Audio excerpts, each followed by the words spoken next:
As the leader of the Booner Path, I lead from the front. All right, boys. Lock in. It's our core foundation, man. Grit. I'm fired up. I'm fired the f*** up, boys. It's pumping right now. It's got my juices pumping, boys.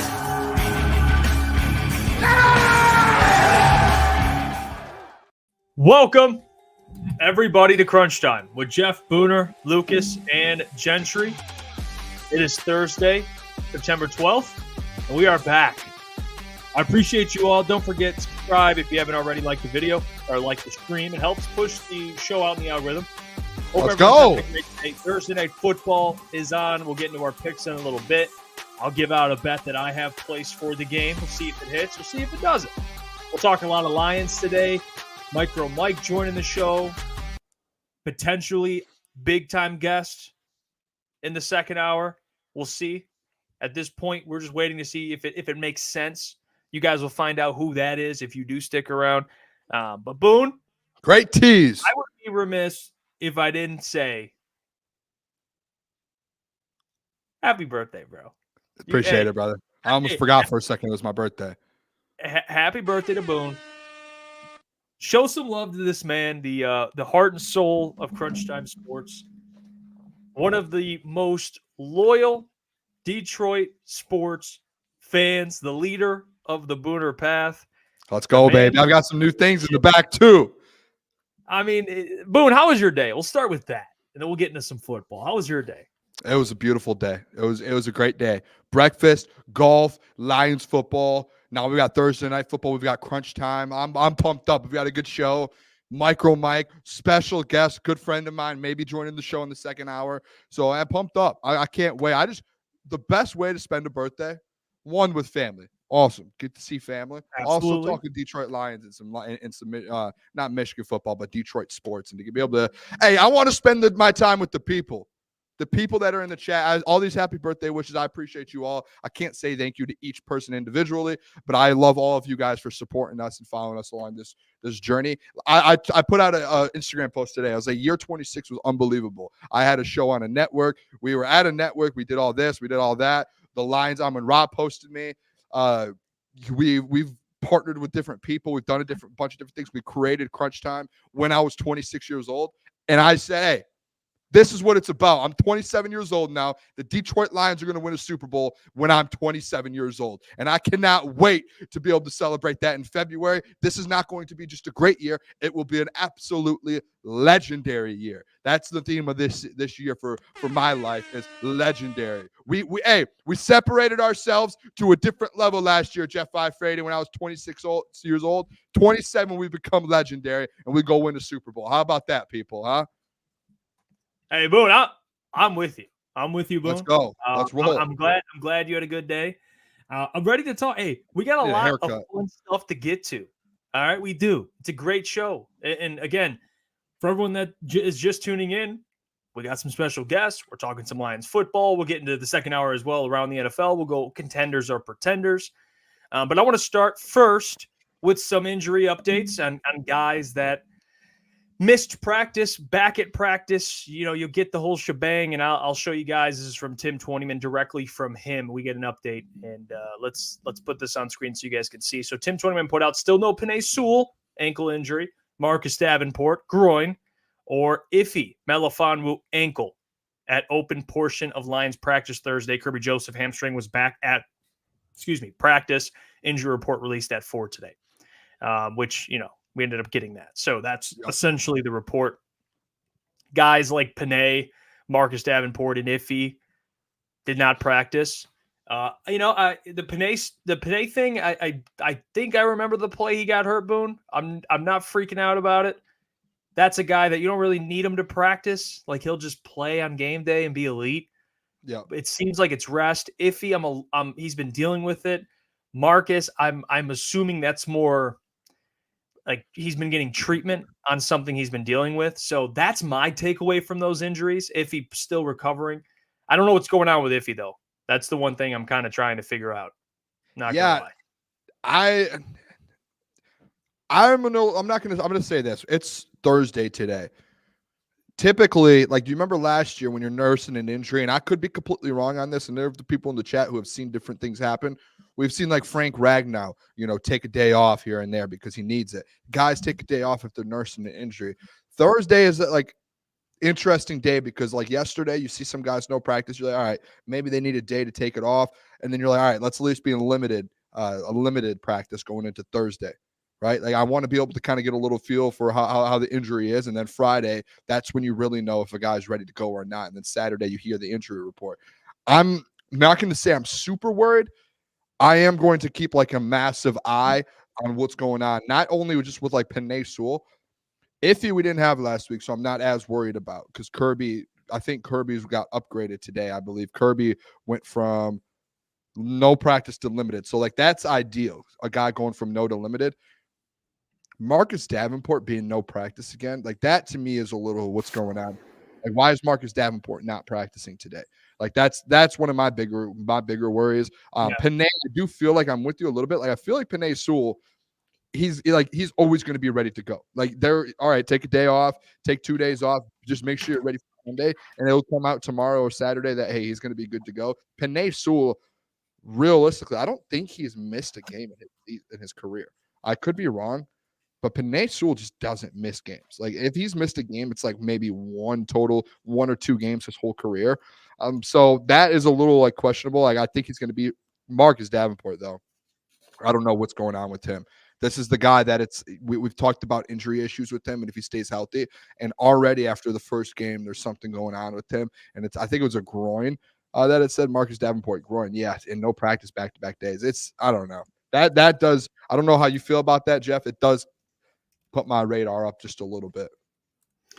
Yeah, I think that's fair because given the history, like I think that's 100% fair. I don't know exactly. We talked to Doc yesterday, and he thinks Davenport will be playing, Penei will be playing. Iffy, not sure about that. I still don't really know about Iffy.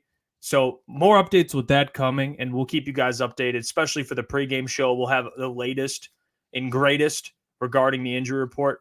So, but I do want to show you guys something here because Thursday Night Football is tonight. Before we get into more Lions, I want to give out picks, who we think will win the game. And I also have a parlay here from Michael Gentry that he's putting in on tonight's game. And I'm going to show you guys. You guys can grade it because I'm not a huge bettor. I leave that to Boone and Mike. Those guys are the pros. I got this parlay from Mike. I'm going to tell you guys what I got put in for the game as well. And then Boone can probably share a couple of his bets as well. I don't know if you guys I just want to make it clear. Don't leave us for this game. I don't care if we give you picks. If we give you picks and they win, you better not leave us for the game. Stick with the fellas. It's fair. I just want to show this on the screen here. Boom. This is Mike's parlay. What do you think of this, Boone? And everyone in the chat, feel free to tail it. This is what Mike's thinking. Dalton Kincaid, 25-plus yards. James Cook, 40-plus yards. Tyreek Hill, 60-plus yards. Jalen Waddle and James Cook to score plus 1,100. And then he boosted it to plus 1,678. So that's what Mike's rolling with tonight. And I actually just tailed it. So I'm tailing this. And I also have a bet in. I'm going James Cook to score first for the Bills only, not the first touchdown of the game. First touchdown for the Bills. I think it's plus 450. And I boosted it to plus 670 or plus 660. So that's what I'm rolling with. All right. We'll see how that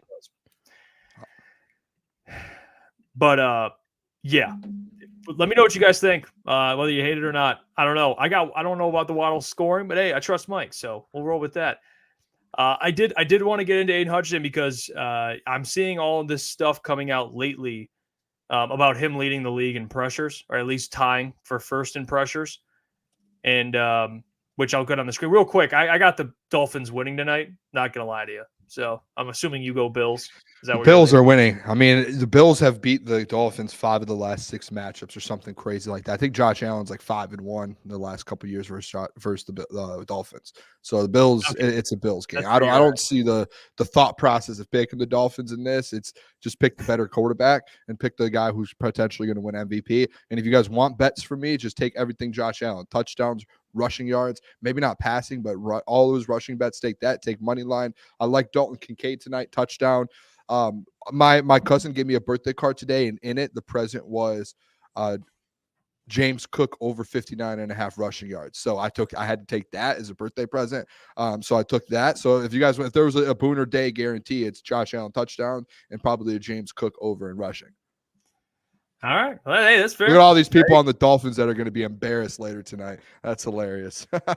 Well, if Aidan Hutchinson was out there, he'd probably get another 4 or 5 pressures, because right now in the NFL, he has a 47.8% pass rush win rate. I know the context matters. He was facing, but still he did it. All right. That's what matters. He did it. I don't care who he was facing. He still did it. Highest in a game since 2021, minimum of 25 snaps. And also, Boone, I have this here, which I think you'll like. It fits your narrative a little bit about Aidan Hutchinson. Pressure leaders. Uh-oh. Week 1, Aidan Hutchinson is tied with Micah Parsons for 11. Boye Mafe from the Seahawks has 9. And then you have guys, Jonathan Cooper from the Broncos, 7. DeMarcus Lawrence with 7. So 2 Cowboys up there. But Aidan tied for first with Micah freaking Parsons. Yeah. So he's had a hell of a first game. I even have this here I want to show you guys, and this is the highest graded defenders after week 1. Look at this. Aidan Hutchinson right behind the man, TJ Watt, Julian Love, Fred Warner, Dexter Lawrence. Got some other guys on here, but Aidan Hutchinson right behind TJ Watt per PFF. So Aidan Hutchinson, we know it. He had a hell of a first game. I understand that. Defensive player of the year, that's what you think he'll do. I think he'll be in the race. I don't think he'll win it, but I think he's going to be a player that will win it eventually. So I don't think your take is crazy. We just have a different timeline. I will say this, Boone, and I'll let you cook here about Aidan and the season that's to come for him, because this Sunday they're going to need him again against Tristan Wirfs. The pressures are I don't want to undervalue them, because they do matter. You saw how much it mattered, and you saw how fast Matthew Stafford got rid of the ball. But the unfortunate reality, and I'm not saying this to slight Hutch, I'm just telling you, the unfortunate reality is he's not going to win it off pressures, and you know that. So he's going to have to, and unfortunately, I know last year how good he was, and he had 11.5 sacks. He could have had like 14, 15, 16. But he's going to have to pass that 15 sack mark and really be in the race that way, which he could still certainly do that. But the pressure thing is great. Boone, it shows how well he's playing. But you got to it's not going to win him Defensive Player of the Year award. Unfortunately, it's just not. Are you slowly getting back into that conversation of last year when me and you were arguing all the time, and other people at the old network we were at that were constantly calling out Aidan Hutchinson for not getting to the quarterback and all these pressures? Is that the timeline we're moving on right now? No. I said it. He had a great game. I'm telling you a fact. He will not win Defensive Player off pressures. That is not my opinion. That is not me slating. I'm just telling you. That's a fact. He can have 250 pressures and 9 sacks. He will not win Defensive Player of the Year. You know what I mean? That's just the reality.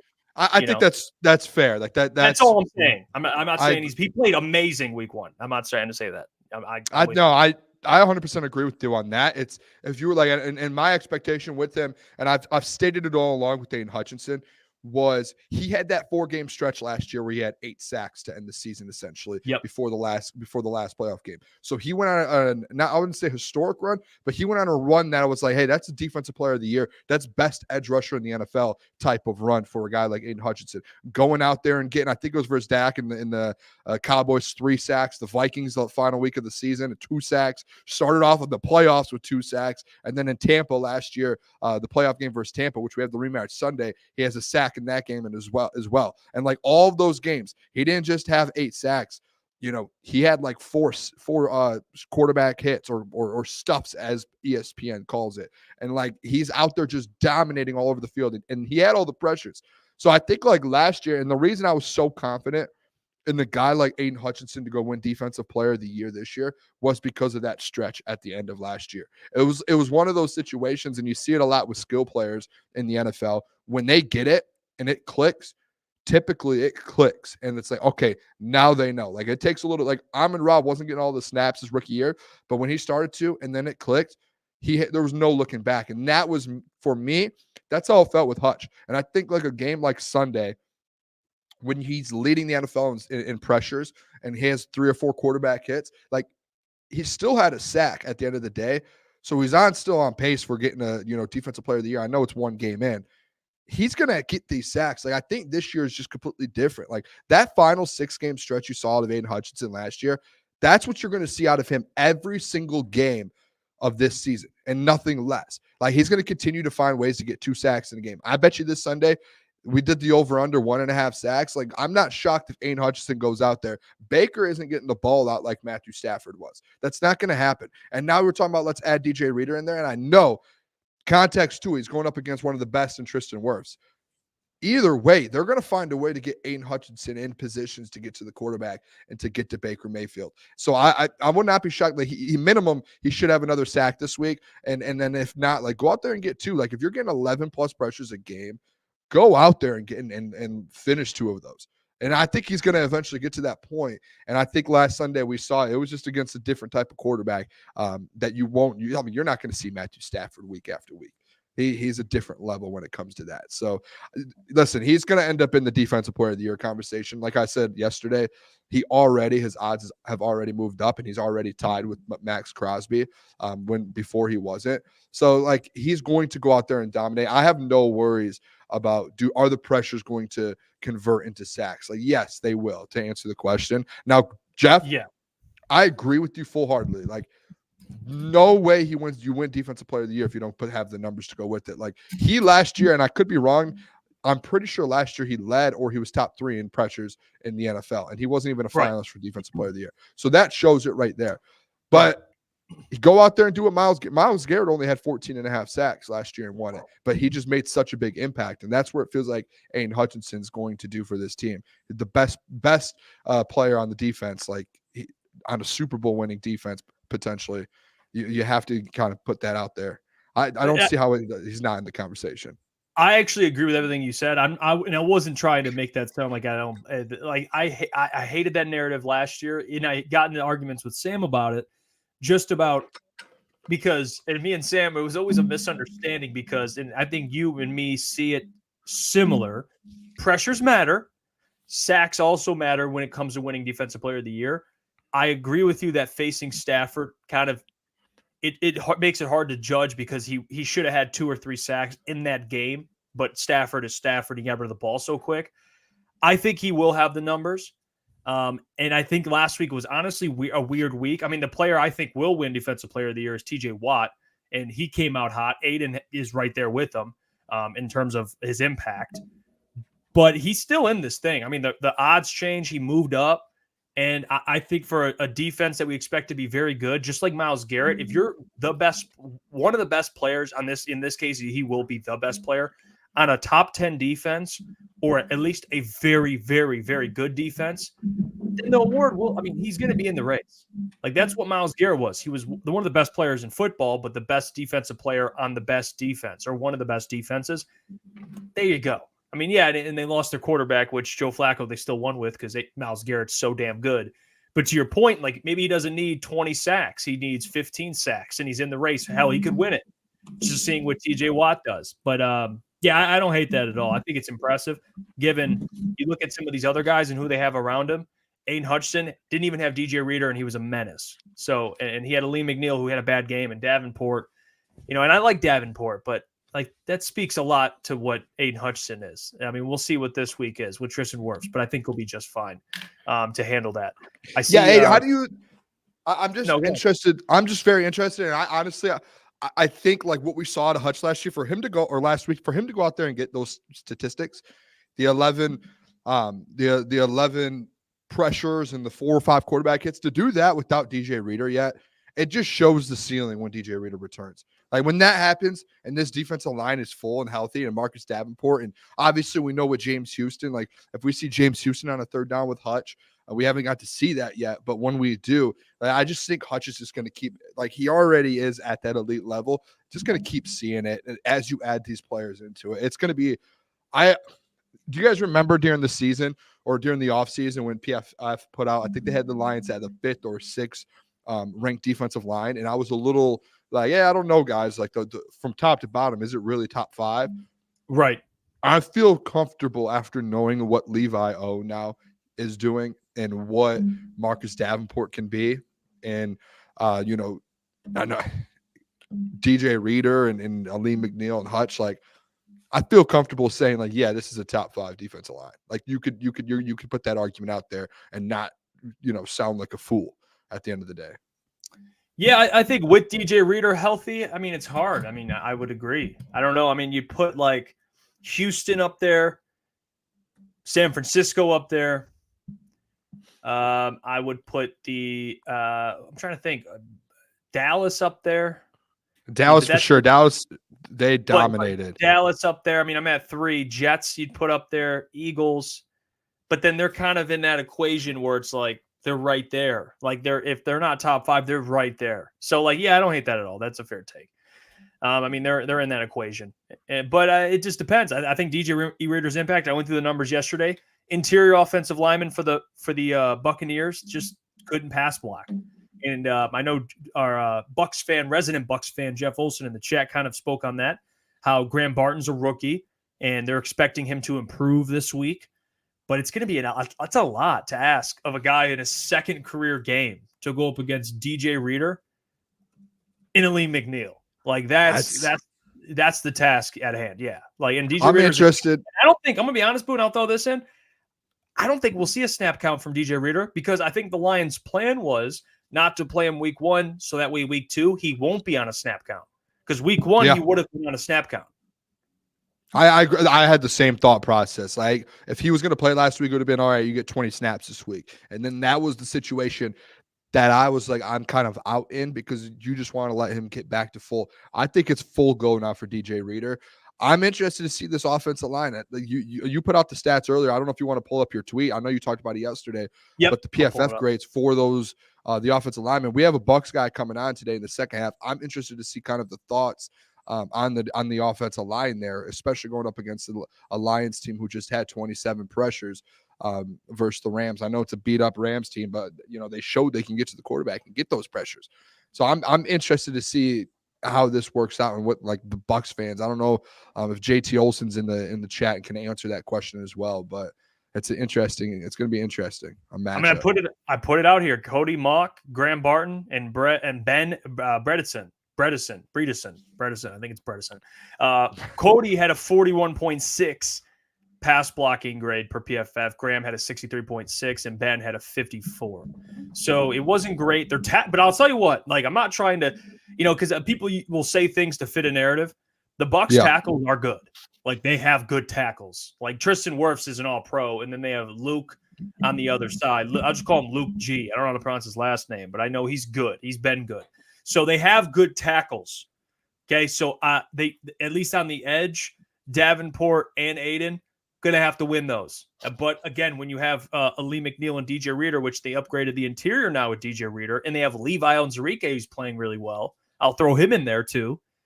Yep. There you go. Like that's your opportunity. Those guys got to win, and those guys got to be monsters this week because if they are, now you're forcing Baker to go outside, and Aidan Hutchinson or Marcus Davenport will clean it up. And same for the guys on the back end. It'll make their job, those guys' job a lot easier. So feels like watch. That's the matchup to watch on Sunday. Yeah, it does feel like again a Aleem McNeil situation, like a game. I said it yesterday. Like it truly feels like an Aleem McNeil game that the tackle, like take the tackles away, and then you end up just going. You have them double teaming either Aidan Hutchinson or DJ Reader, and then you just it's Aleem McNeil 1-on-1. Go get the quarterback. Go get Baker. I don't see how that gets stopped. Do not see it. Let's see here. Well, James Cook just scored real quick, so cash that real quick. Just want to mention that. All right, let's. James Cook. There you go. Hey, your boy. Hey, we're locked in today. I know Mike's watching. He knows. Let's bring in our good friend of the program, MicroMike, because he is just great. He's a man that joins us when we ask him to, and he's here to talk about the game this upcoming week. So please welcome to the show, MicroMike, which you can check him out in the description. Let's bring him on. Mike, how you doing, my man? Hey, I'm doing pretty good. How about you guys? How you doing this evening? Hey, I'm great. I'm doing good, Mike. I appreciate you joining. Again, guys, go check out Mike's channel. Mike, I got to ask you about this upcoming week. I just mentioned it, kind of talking about the matchup there how I believe this is an opportunity for Aleem McNeil and DJ Reader to kind of cause some havoc. The interior of the Bucs offensive line, not too great. They got a rookie at center, Mike. Do you agree with me there? Aleem McNeil, potentially big game this week? Yeah, I think the Lions defensive line showed week 1 that it's an upgraded already. Terrell Williams, the Lions' new defensive line coach, has instilled a new ferocity, it feels like, upon this defensive line. There's more penetration. You've seen Levi Muzurike get in there and get it done. Now you're adding DJ Reader, the guy who we all been waiting for to see, one of the best defensive tackles in football, to this already really good defensive line. I think they can eat up on the rookie. And look, PFF ranked them the 17th best offensive line in football. Let's go get them. We have the opportunity here to get to Baker Mayfield from the interior. Let's get it done. Hey, Mike, I want to throw out there, I know obviously the big Jameson Williams game. What are your thoughts on kind of the weapons now with the Lions? Because obviously Amon-Ra St. Brown had a slower game, and Sam Laporta had a quiet 40. It felt like a really quiet 40, and Gibbs a quiet 80, even though he was in there. But it was like a DMont J-Mo situation. How do you see, I guess my question is just, how do you see this kind of shaping out, especially this offense? I've said multiple times, the weapons they have can be a number 1 offense in the NFL, and it should be. Do you think they can get to that, and Ben Johnson can find a way to get all these guys involved in the right manner? Yeah, for sure. When this offense is multi-dimensional, this offense can hit you in many different fronts. We can do it in the ground and pound. We can do it at aerial attack. But one thing that we had issues with last year is the big deep threat. And I think after week 1, what Jameson Williams did at the Rams, it showed the rest of the NFL the Lions now can hit you over the top, and that's something that's added to this dimension. With that said, there is a little bit of loss of not having Josh Reynolds in there. I think that could be partially a little bit of the reasons why the offense wasn't 100% full. Wait till Tim Patrick is fully invested in this offense. Wait till he understands the scheme, and they bring him up, and I think this offense sky's the limit. This offense can be the best in football if it really wants to be, and Ben Johnson is licking his chops. This is a good offense. They start off slow, but they're going to finish hot. What do you think? No, go on. I was going to follow up with that real quick. Do you think Tim Patrick is up this week? Do you think they move him up and they get him going finally? Oh, man, I have no idea on this one. I wish I knew. It's been 2 weeks. I don't know if they fully probably believe he's ready to go, and I don't know how fast he can learn this scheme. The sooner the better. I think that's best case for everybody here, because having a bigger body like him out there, I think will open it up even more for St. Brown. Mike, I'll ask you this because we talked about, at least in the backfield, Jahmyr Gibbs, Dave Montgomery. Dave Montgomery was huge in the game plan, and he was just magnificent in overtime. I mean, basically just brought those guys to an overtime win. What are your thoughts on this week? Bucs, they do really well, their front seven in defending the run. Lions want to run the football. How do you see that matchup playing out? And maybe do you see Jahmyr Gibbs get loose this week? Where are you at with it? You know, I think the Lions offense need to attack the middle of the field, the middle of the defense of the Buccaneers. There's injuries up there. Their safety's down. He's not going to be playing. They have injuries in the back end still. Lions was exposing the middle of their defense in the playoff game last year. So do the same thing again. This is a great opportunity for Laporta to have a breakout game. He did that in the playoffs. Same with St. Brown. I think this is a great idea, is just attack the middle of that defense. We could do a little bit of trickery plays, right? You want to do the jet sweeps and stuff like that and keep them honest with the speed. But I think getting the middle of this defense, taking the 7-8 yards that's going to give, that's the best way to go against the Buccaneers right now. I want to throw this out there, Mike, and as someone who believes the Detroit Lions will win the Super Bowl, I think one thing to win a Super Bowl and to be great, you have to find holes in your team and figure out where do you need to get better. What was something on Sunday that you looked at and you said, hey, this needs to get better, or the Lions can't continue to win? What's one thing that stood out to you? I think it was just that wide receiver that we all been looking for. I feel like that could be a little bit of hindrance right now on the offense. And once we get that player in there, this offense could be its full potential, and it could be just absolutely ruthless. Now, again, that could be a Tim Patrick, but that could be somebody else, maybe if they want to do a trade down the road. But that's really it. I was impressed with the defensive line. Obviously, linebackers did great. Secondary, I thought, did is what I expected. I'd like to see Branch not have a bad game like he did, with the stumbling and all, but there's not that many holes in this team at all. And I was looking at special teams closely because in the preseason we had coverage issues. Even though a lot of the kick were out of the end zone, special teams wasn't a problem. This team is good, man. It's good. If Marcus Davenport can stay healthy, that will be the question mark for him. And I think for a lot of Lions fans, how long can you stay healthy? But if he can, this defensive line is going to be ruthless.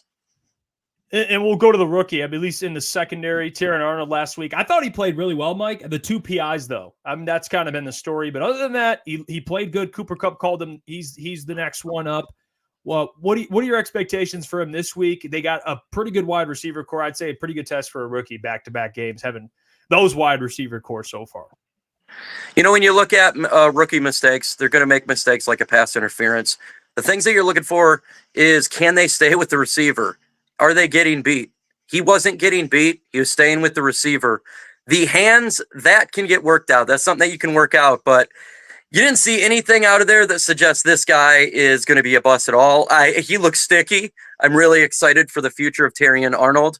And once he learns to use his hands better in the NFL, he could be I do think he's an island player. I do think he's one of those guys. Ooh, I like that. Guy is the limit. And I know a lot of people were in the stream calling this man a bust.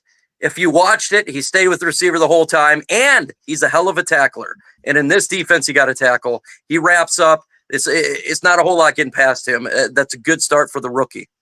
Wait, Mike, there's people in the stream calling him a bust? I didn't. That's crazy. So, when I was in my stream, they'd say Terry Arnold's a bust. He's a bust. And I said, I knew this was going to happen. Yeah, it was right after the pass interference. And I said, well, they called Aidan Hutchinson a bust, Penei Sewell a bust. Why wouldn't they do the same here? So. Yeah, geez. Okay, but sorry about that. Hey, what about Aidan Hutchinson there, Mike? You mentioned Aidan Hutchinson. I had said I believe there's an opportunity for him this year to become Defensive Player of the Year. How did you think that start? I don't know, 11 pressures, led the NFL, was getting to Matthew Stafford. It was just a brutal for Stafford, just kept getting the ball out like a half a second right before Hutch got to him. What are your thoughts on that performance? And, hey, was it legit? Are we going to see a Defensive Player of the Year season out of him? He did was astronomically good, right? But he was going against backups, and I got to put an asterisk on like how great he could be in that game. Is he going to replicate that success every single game? I don't think so, because that was insane, right? He's getting the same amount of pressures. But yeah, I think he can be Defensive Player of the Year. There's no doubt about it. And look, Baker Mayfield's not going to throw the ball out of his hands after 2.5 seconds. So if he's getting any sort of pressure like he did in the Rams game, he's going to be taking down Baker Mayfield quite a bit. I know Baker Mayfield is slippery and he can move out of the pocket, but Stafford was getting rid of that ball quickly, and A. Hutchinson was nearly on him every single time. Yeah, I think that's the big thing, like with the quarterback play. And I guess I'll ask you with Baker, because Baker played well, man. Week 1, he played well, 4 touchdown passes. Stafford, we know who he is. How do you, at least from the quarterback, the opposing quarterback, Baker's prone to giving up the football a little bit, Mike. I think this is a good opportunity for the Lions to get some turnovers here. What say you? Yeah, 100%. I concur completely. And again, he will throw off his back foot. He will make the mistake. We've already seen it. He's done it many times, right? He thinks he can make every single play, and when you do that, that's when you get the turnovers. Look, we should have had multiple turnovers on Matthew Stafford, and Matthew Stafford, and I believe, is a much better quarterback than Baker Mayfield. Now you bring in Baker Mayfield, I think we're going to get some turnovers in this game. Brian Branch was so close, right? Kirby Joseph got a pick. The Lions, I think, will feast a little bit in a couple turnovers. Baker Mayfield does make the mistake. I know he played well, but this is not the Washington Commanders. This is Ford Field, the 13th man, and the Detroit Lions. It's a different beast. Yeah. I want to bring up this last thing here, Mike, about the wide receivers here. Mike Evans, the weapons. Rachaad White last week looked good. I was actually watching the Bucs press conference, and they were talking about how those three, Chris Godwin, Rachaad White, and Mike Evans, they make it very, very known that those are the guys they want to get the ball to and want to get in the end zone week after week. What are your thoughts on this matchup defensively? Because it feels like this defense is going to take another step every single week as they keep growing. Do you think they'll be able to handle and kind of slow these three guys down this Sunday? Best matchup to be watching for in this game is Carlton Davis versus Mike Evans. He's going against his former teammate. He's going against the wide receiver he competed against his whole time there 6 years. He knows him in and out. That's going to be really fun to watch. I think that he can do a much better job than Cam Sutton can. So I'm going to give the edge right now just from our defensive backfield this year over last year. They got Godwin, a hell of a number 2 wide receiver as well. I think Terry Arnold can do his spot, but they do got a nice rookie who is their number 3 now. He's tearing up. He took up the middle of the field. I think he got over 61 yards. That's the guy that we got to see how Amik Robertson can do. But look, I think the Lions secondary is better. They'll be able to slow down Baker Mayfield. And if you want me to do a prediction, I got 31-17 Lions win this game. I just think they're the superior team. And I understand the confidence that the Buccaneers have. This is it's a different team. It's a beast. These guys can kill you in many different ways. I love that. 31-17. What a prediction. Hey, he Mike put his nuts on the table. That's not nothing new for Mike. All right. I said 21. Hey, I said 27-21 Lions. We win 26-20. So I say 31-17. I like it. There you go. Check out Mike's stuff, man. I appreciate you, Mike, always jumping on when I hit you up. And good luck this weekend. I know you'll be live. Best in the game. Yep. No doubt. We'll talk to you soon, Mike. Appreciate you, man. Talk to you later, man. These nuts. There you go. Mike. What an absolute legend. He's a legend. Literally a legend in the game. I love having that guy. Yeah, he's great. By the way, we just got confirmation that said guest will be joining. Yes. Halftime of the game here. I'm just saying. So hey, stick around. You'll find out who that is. But hey, I want to transition here because Doc brought up something yesterday, and I want to at least discuss it. Because on top of that, it relates to what I saw on social media, and that is something that I don't know why I do know why, but this player, I don't know why, keeps being talked about to come to the Detroit Lions now with what happened recently, because at one point I wanted this player in Detroit. Things change. I got new information, Boone. I don't want him in Detroit any longer. And now I see it all over social media. And that player is Hasson Reddick. Oh, my gosh. The 33rd team put it out. 4 trade destinations for Hasson Reddick: Bears, Lions, Titans, Colts. Guys, I just want to get this out the way before we get to what Doc brought up yesterday, because it does tie into trading and edge rusher. It all ties together. Why on earth would the Lions do this with this player? Not trade for an edge, but trade for Hasson Reddick, who is willing to sacrifice millions and millions of dollars to not play football without a contract. And now that people just, just put the Lions in that conversation. No. Now, Judon, different story, because he'll actually play without a contract. Hasson Reddick is clear. He's made it clear he wants a deal. Lions, he's not even I don't think he fits what the Lions are looking for character-wise, Boone. But even if it did make sense, the dude's not playing without a contract. That's the bottom line. So no, then don't put this out. Stay away. I don't want it on my timeline. Get it out of here. Get it out of here now. Yeah, I would say, and this is where I really want to say, like, I would love to be like, bring Hasson Reddick in. You know how like Matthew Judon wanted the contract with New England, and he went to Atlanta and said, "I'll just play through the year and I'll get on, and then we'll figure it out from there. Like we'll get a contract if we want to. If not, I'll go to a different team at the end of the season and we'll move on with it." I wish I could say the same thing about Hasson Reddick. Like I wish I could. But him already one time, the first time he already asked for a trade going from Philly to New York, and the communication, like obviously at the end of the day, there was a communication, whether it was a lie on that end or a lie on the other end, saying, "Oh, hey, we don't want a contract at it right away. We'll play," or the Jets being like, "We'll give you a contract and then you can play." there was a communication issue or a lie that was said at one point. I don't trust Hasson Reddick for whether it was the Jets' fault or not. That just happened less than a year ago. And 6 months ago, that trade happened, and that whole thing just went down. There's no chance. If that didn't happen, I'd be like, yeah, like let's try and figure out the Hasson Reddick thing. Like he's a piece to this. He would be a piece to this defense. And if you didn't have to re-sign him right away, you have him for a year and kind of just a year to go win the Super Bowl. But you can't. I'm so far out. Like the talent would be amazing there with Marcus Davenport and Aidan Hutchinson and be able to put him on the other side of Hutch. That would be incredible.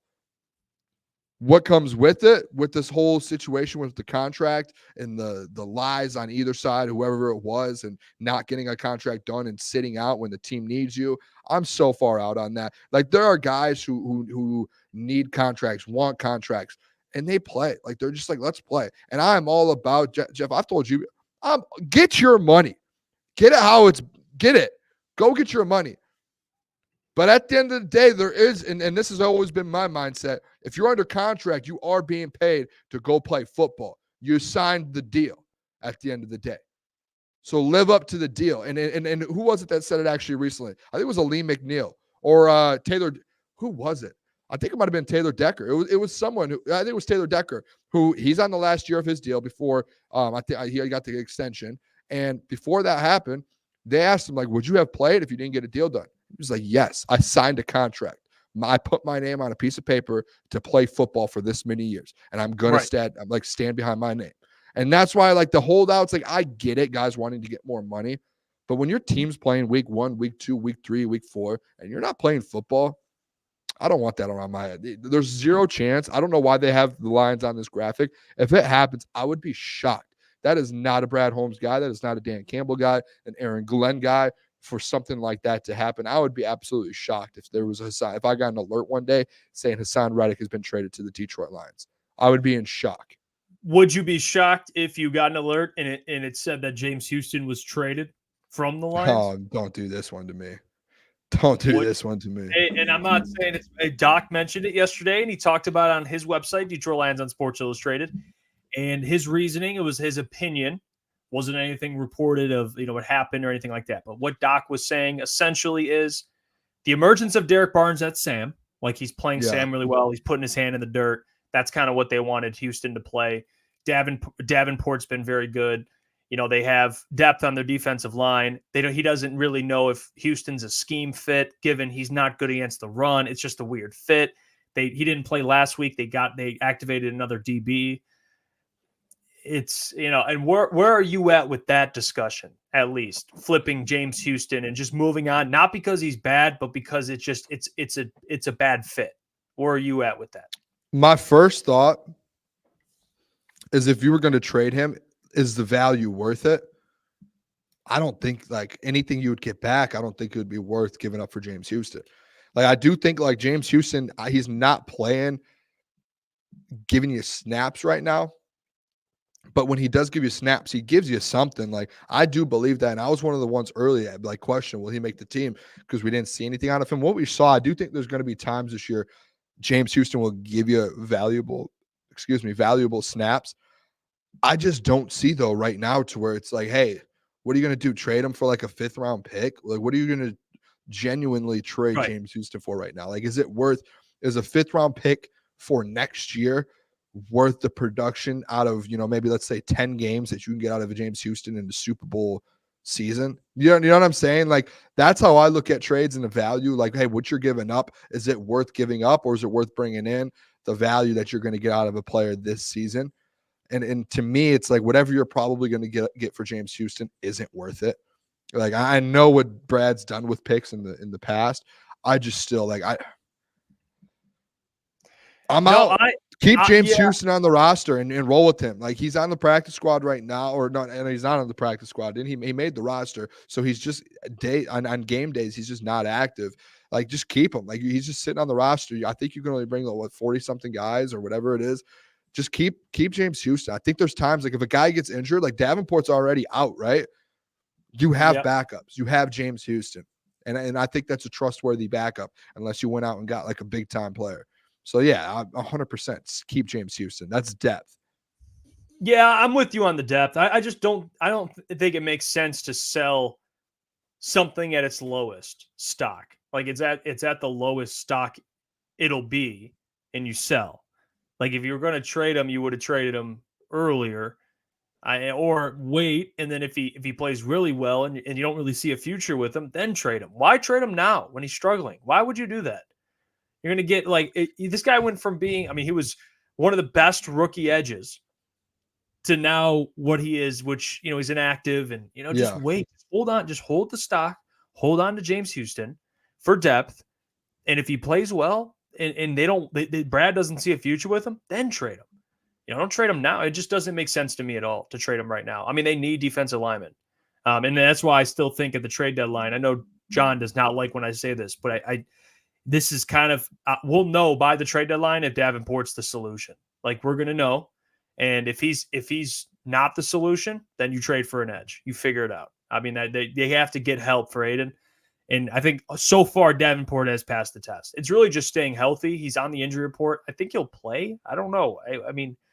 I think he'll play. He hasn't been ruled out yet, has he? I haven't seen anything. He just missed some practice. Davenport, you will find out pretty soon. We'll find out, I think, Saturday morning. So he just missed some practice. So I'm not gonna hit the panic button yet. But I will say Davenport has impressed me more than I thought he would. I was skeptical about Davenport, and I'm gonna be honest. He's been better than I expected. Like even I will say that. I do think that there's a side of this whole thing with the Detroit Lions defensive lines where you do need depth. I get the doc saying about James Houston, like I get that, but the value I just think there's going to be times where you need depth, and if you got rid of James Houston, where's your depth at the D line at the edge? Like where that is your depth. Like all right, then you can move Levi out. Like say Davenport can't go Sunday, all right, Levi Onwuzurike, step up. Like you're next man up. Then it's. After that, with Josh Pascal, who I didn't play, I don't know how many snaps he played that Sunday. He didn't play really anything. Yeah, so like James Houston, I do trust James Houston in spots if a guy goes down and you need him for a game day or here and there. So Tua Tagovailoa, I'm so sorry, just threw the worst pick of all time. The worst pick of all time, the worst. I shouldn't. That's on me. He just got paid too. Yeah, I'm all in on the Davenport stuff, and the James Houston is a backup. I'm good with that. There's no value in the trade in that trade market. That makes it worth it. And that was to Robbie Chosen, by the way. Let's Mr. Robbie Chosen. He's still playing football? Oh gosh. Yeah. Well, maybe the Dolphins pick. It ain't. The guy's throwing the game away right now, Boone. So you know what? I don't try to tell the people the Bills. Yeah, well, I know a player that would have caught that. His name is Jameson Williams, and he spoke to the media today. And he talked about his connection with Jared Goff. Let's hear what he had to say. How's your relationship with Goff and your connection growing with him through the years? It was good. We grew a real good connection and relationship over this past summer and spring. So everything's been good with that. Hopefully we can just keep going. That's the main thing. What do you think about this week from J-Mo? What are you expecting? What's a fair expectation for J-Mo? Because week one, he's like fourth in the NFL in yards. And I think that'd be unreasonable to expect him to go out and get another 100-yard game. Not saying he can't do it, Boone. But what I'm saying is this week, wide receiver 2 numbers, it doesn't have to be 100 yards every week. I don't know if people know that.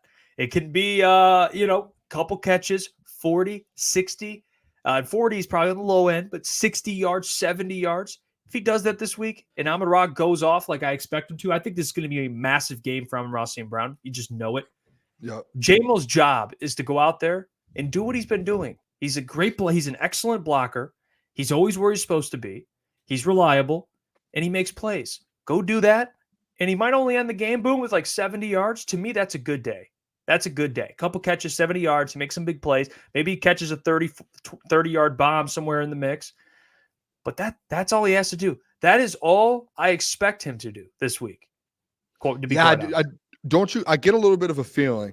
A guy like Jameson Williams goes out there and puts up 140 yards total, and everyone's going to be like expecting that. And then when he takes a step back, just a little, I'm not saying that in a bad way, takes a step back, but like the yardages and all of that is just a little different. And then he gets 80 all-purpose yards. And then people are like, oh, it's like, no, that's still really good on this offense.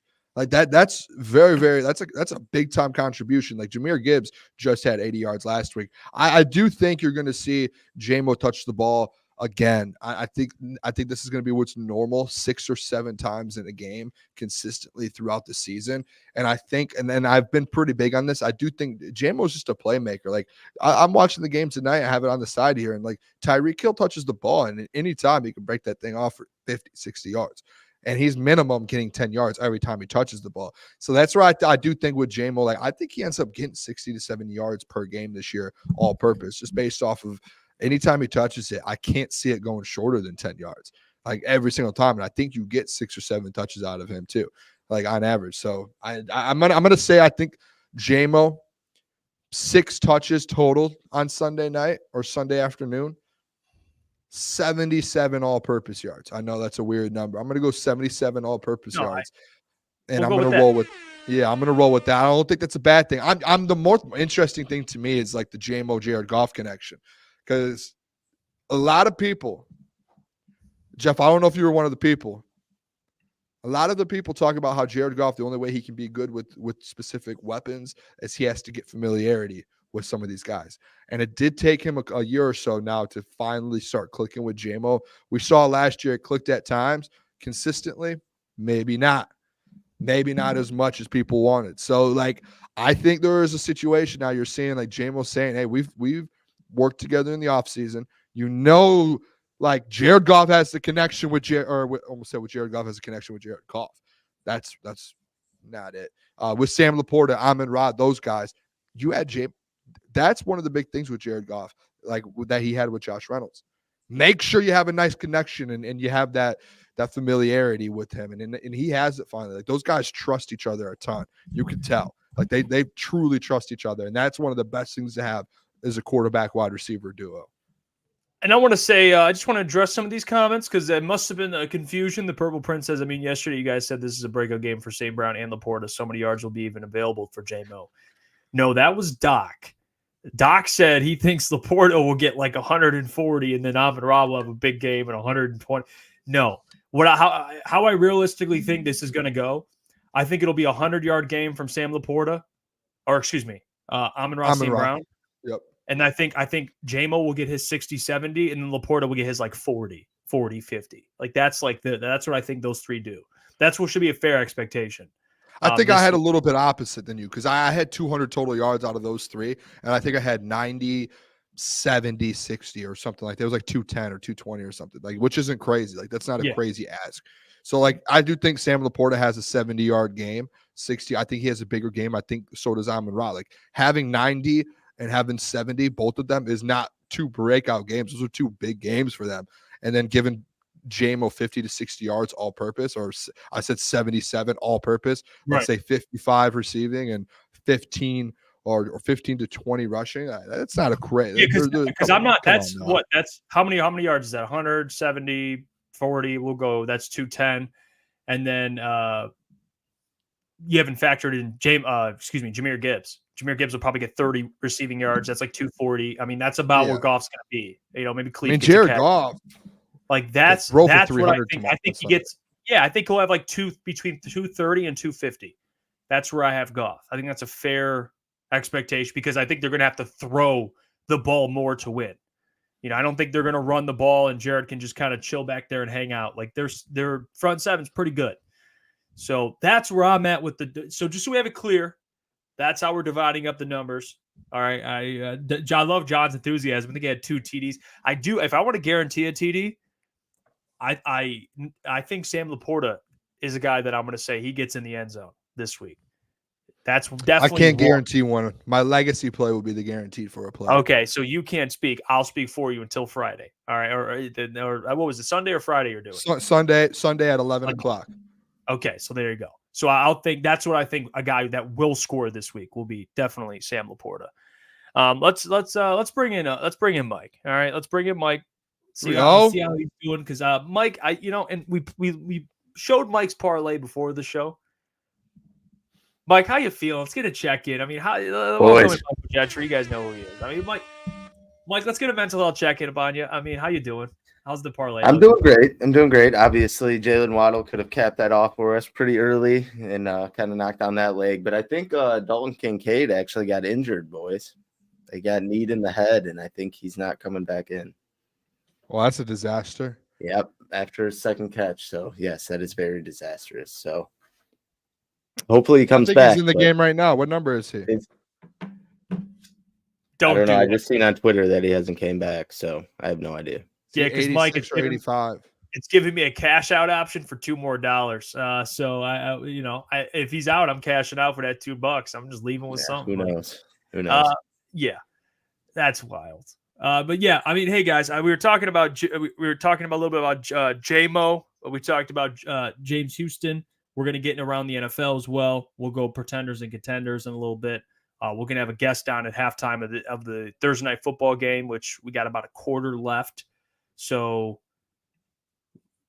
let's play this video before we get into that, because we're gonna go around the NFL. But let's play this video. J-Mo speaking. We already played the clip of him talking about Jared Goff. Now let's play the clip of him talking about Brian Branch. But here's Jamison Williams on Brian Branch. Like I don't think it's a lot of people who really go hard at him, man. He just won it. He real hungry, and I love that about him, man. Going against him, you get you so much better, and just that's really what I love about him. He real hungry. No matter where he at, no matter how good people talk about him, he's still hungry, man. He love the game, so that would be my main thing about him. Brian Branch, big Brian Branch guy. Obviously, they both went to Alabama. Taron Arnold, and Brian Branch starting a podcast. No. At the end of the season. Yep, starting a podcast. Taron Arnold? Yep, and Brian Branch. At the end of the season? Mm-hmm. Oh, I mean, they should do it now. Amon Rod does one every Tuesday. Yeah, they want to have Nick Saban on, Dan Campbell, MCDC. And we got to beat him to having Dan Campbell on, Boone. That's a serious thing. We got to beat him to it. Yeah, I don't know how to go about getting Dan Campbell on the show. I've thought about it. I posted today the video of Dan Campbell talking about me, and he just goes that I don't know the guy. He literally says like I don't know the guy's name, and he's just like this guy. I don't know his name, so he doesn't know who I am. Like he doesn't know me by Booner, so that's a problem. Need to figure out how to get that introduction to happen. I don't know how to go about it. Don't know. Yeah, I mean that's like my as people in this industry call it, the white whale. That's my white whale is Dan Campbell. One day. Yeah, you got to figure that out. I don't know how you do it, but we'll figure it out. Just keep. If anyone has a connection, anyone be persistent, and then it'll happen. I haven't even been persistent. I don't even know who to even reach out to. You just to talk to him. Reach out. We'll figure it out. Run into Dan Campbell one day. What do I do? Just keep going to an Applebee's until Dan Campbell shows up? Like I don't know how to go about it. Honestly, at this point, you probably find him in an Applebee's. I mean, that's. I mean, Pat McAfee had him on once or twice, maybe twice. I think once early on, and then remember he got denied. Pat reached out to the Lions, and the Lions said no, and then that was what started the whole Pat McAfee Detroit Lions PR beef. Was they said that they declined Dan Campbell going on. So that was the whole. I'm pretty sure that's how it went down. Like and who didn't like? You can't be mad. Like Pat can't be mad at Dan Campbell. It's Dan Campbell. What are you gonna do? Like fight Dan Campbell? No. Come on, brother. Yeah. What are we doing there? I can't do anything wrong. I mean, he's probably, dude. He probably just wants to focus on ball. I don't know if it was the off season or what. If it was during the season, he's definitely not a guy that would ever do that. He's not going to go on shows during the season. I just don't. Besides a required show, which is goes on 97.1 every week. But he doesn't do that because he just wants to. Like that's because he's required. So hey, Dan's all about football. All right, that's what you want. That's what you want out of your head coach. Nothing wrong with that. There's nothing wrong with that. Hey, Dan Campbell, if you're watching, come on the show. Come on, we're live 8 to 10. I know you're probably either watching film tonight or hanging out watching he's probably not going to watch Thursday Night Football. He's probably drinking a beer. He's probably sitting his little teacup dog, and he's probably just chilling tonight, listening to some Metallica. I bet you Dan Campbell has an unbelievable garage to hang out in too. He's definitely a garage guy that has like some folding chairs in the garage with one of those old time radios that you turn up. You have the big knob to turn Yep. up, and he has speakers in every corner of his garage, and he has a chaw and a dip, and he's got a outside fridge with beer in it. Like, that's a Dan Campbell, and he's got like random things hung up in the garage and like some flat screen in there, and like that's Dan Campbell. I bet you he has an unbelievable teacup Yorkie. There it is, Jay-Z, not the real Jay-Z, but just Jay-Z. 100%. That's probably what he's doing tonight, and he's probably not even watching Thursday Night Football. He does have a Yorkie too, man. I just He can't. does. It just still doesn't. Sorry about that, boys. What up, Mike? Had a There little we go, camera Mike. problem, but I'm back. Hey, you look How we good doing? tonight. Hey, Thanks, yeah. Boone, happy birthday. Thank you, Unc. Yeah, let's all say happy birthday to Boone. What a guy. Appreciate Yeah, it. what a guy. I mean, the guy just A year Boone's closer birthday. to 30. Yeah. Hey, Fair. It's fair. you guys are getting old. You old sons of bitches. But anyway, let's talk some ball. All right, the game. Listen, the game's on. Lions game's coming up. Amon-Ra St. Brown spoke. Guys, I don't know where you are, Mike. I haven't gotten a chance to talk to you. Amon-Ra St. Brown, big game. Probably tailing some bets this weekend.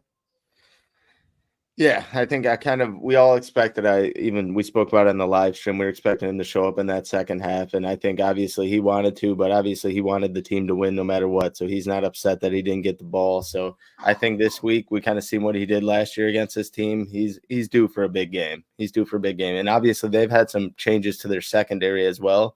So who knows how they're going to hold up with J-Mo and him running wild. And I think we're going to have a big game from Sam Laporta as well. Yeah, Laporta. Hey, I told him I'm thinking a touchdown this week, Mike. I'm thinking a touchdown from Laporta. I like it, Jeff. I sprinkle a little bit. Hey, I don't know if that James Cook TD got me feeling. Hey, feeling good, Mike. I might sprinkle a little bit on that Sam Laporta TD. Let's play the clip here of Amon-Ra, what Mike just said, and then we'll get into NFL pretenders or contenders because I got some good teams out there. But let's listen to Amon-Ra St. Brown speaking of what Mike just spoke about a little bit. Bounce it back this week. A win is a win. Win's the most important thing for us to get where we need to go 1 week at a time.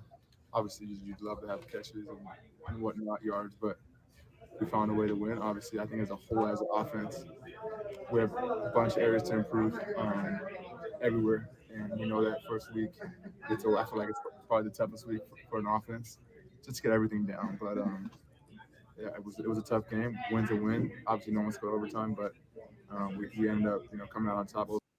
Hey, well, I will say with Amon-Ra St. Brown, even if he doesn't play well, the thing that makes him so valuable is he's always going to block his fucking ass off. All right, that's why I love Amon-Ra. Let's get around the NFL.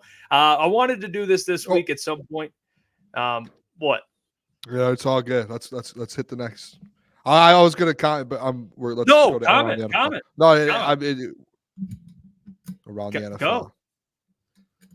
We got time. I mean, go. Yeah, say what you got to say, Boo. I just want to. Hey, Jeff's pumped for this segment. This man is pumped. He's been talking about this segment all day long. This man cannot wait for the Contenders Pretenders segment. It's unbelievable. I mean, this man started to be all. We went golfing today, and this man said Contenders Pretenders, Boone. Cannot wait. I even put some teams down for you guys. I'm like, all right, bro. Contenders, pretenders. No, I mean, Amon-Ra. All right.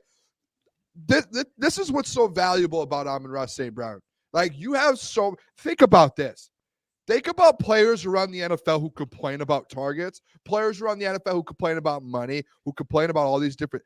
You have one of the best wide receivers in the NFL. Top 5 wide receiver in the NFL, not even in his prime yet. He's in year 4. And this guy had what was it? Got 4 yards? Was that the line, final yardage line? 4 yards. 13 yards. Oh my God. He had 13 yards. A first-team All-Pro guy that just got paid $30 a year, $30 million a year. Like, and he just doesn't. He's like, I'm happier that J-Mo did what he did, and we won the football game.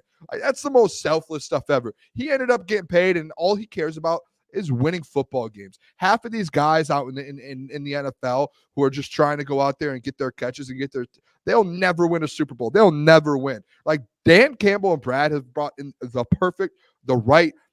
right guys to bring into this football team to build it the way they do. And the fact that his mind doesn't even care about his yardages and catches. Like, maybe at the end of the day, he does have his goal book. And maybe at that, he's like, close. Like, we need to get this thing going. But like outside of that, like this guy just cares about winning football games. He's gotten paid. He's first team all pro. He's a Pro Bowler. Like he has everything. It's the only thing he needs now is a Super Bowl for his career. And he's already in year 4 and he's going to end up getting one. And he will literally have accomplished everything that you can accomplish in the NFL after this season. So like the most selfless guy of all time. Like I think it's, I kudos to him. And I think that's how you make players around you better and how you make the team better. Like for J-Mo to be able to see a guy like Amon-Ra happy for him and be like pumped up that he did that boosts the guy's confidence so much. I don't think people understand that. And like that's why he's a captain on this football team. I think they asked Jared Goff this yesterday in the locker room, like about that. Like what is it like how has Amon-Ra responded to that? And I think he asked Ben Johnson today. They keep asking these guys the same questions, and all of the answers are the same. It's like he was literally the happiest one in the locker room for J-Mo. Like no one else is happier for J-Mo than Amon-Ra. He could not care less about his yardages. So like that, the value of that, like that's almost better than the yards and all the statistics that he puts up is like his mindset, his leadership in that locker room. Yeah, but did you see that clip of him? I think it was on his own podcast. Yeah, the St. Brown podcast or whatever, where he talked about kind of giving up on that block for David Montgomery when he broke out for that one. Did you guys see that clip? I just saw it 10 seconds ago. Yeah, so on that one play that David did break off, I think he probably just didn't expect the play to kind of get through there, but David was just bullying people and then he broke off. And then, you know, he had the accountability to say it on his podcast or whatever. I'm sure he told it to Demo in real life. He's like, that will never happen again. So to have one of your guys kind of, you know, point out one of those mistakes, one of the bigger mistakes, because that play could have easily led for a touchdown the way Demo was running, especially in that game. So for him to kind of, you know, take responsibility, take some accountability, and you know, that's what leaders do. Yeah, I pulled it up here. All right, let's play it. If you want to add it here, there we go. One play I low-key sold for my man Demo. I want to just say, I'm sorry, Demo. I got you. That won't happen again. I promise. We're in 13X. I'm by myself. I'm, you know, solo receiver way out wide. I'm like, I'm not thinking the play is gonna come all the way to me. And bro, boom, busted. He breaks like 2 tackles. I'm holding it. I look up. I'm like, oh shit, he's right on me. I'm like, damn. The next play right after that, literally, I'm like, okay, this never happened again. I come off. I'm again. Yeah, I love, dude. That's the thing about Amon, and he does. Don't let it get twisted. He's happy for J-Mo, but he's got that dog in him too. He's got that dog because I know he's pissed off for sure about how he played last week. That's why I'm never gonna tell anybody to bet the mortgage. All right, I'm not that guy. I'm not gonna suggest for you to bet the mortgage. But we did a segment, Mike, over under, what was it, 99.5? Or what was it, Boone? What was the number? So 90.5. 90.5. I'm hammered that fucking over, Mike. That's what I was just going to ask you guys. Obviously, after this kind of slower game for him, it doesn't really matter. We got the dub, but like, what are your expectations? Like, what are your stat line? What is your stat line for St. Brown going in the next game? I think Boone, what are you thinking? I think he's going to have a big game. I said it. I wouldn't be shocked if this guy goes out there, double-digit catches and 90-plus yards. Okay. Like, there's no way Amon-Ra doesn't have another big game. Like, it's just in his mindset. I said this too, Gentry, I think it was on Sunday night or Monday morning. I just think, like, to get this offense going I think this is the number one offense in the NFL. This is like the number one offense in the NFL. But to get it going and get to that point, like, you have to have Amon-Ra St. Brown going. Like, you have to. Like, you can't have the number one offense in the NFL and have Amon-Ra put up 20 yards a game. Like, you're going to be the 10th best offense. That's all it is. So I think you have to get it's same with Laporta. Like, Laporta's got to get going a little bit too. I know what I could smell from Sam Laporta, or excuse me, Amon-Ra St. Brown. I think he's going to get anywhere from, give me 8 catches. 8 catches, 105. 8 catches, 105. Touchdown? Could that interest you? I can't speak on that because I had my legacy play on Sunday, so I'm not speaking on that. I can't say who it is. Jeff? I said it's either Sam Laporta or Amon-Ra, so I won't speak on either one. Yeah.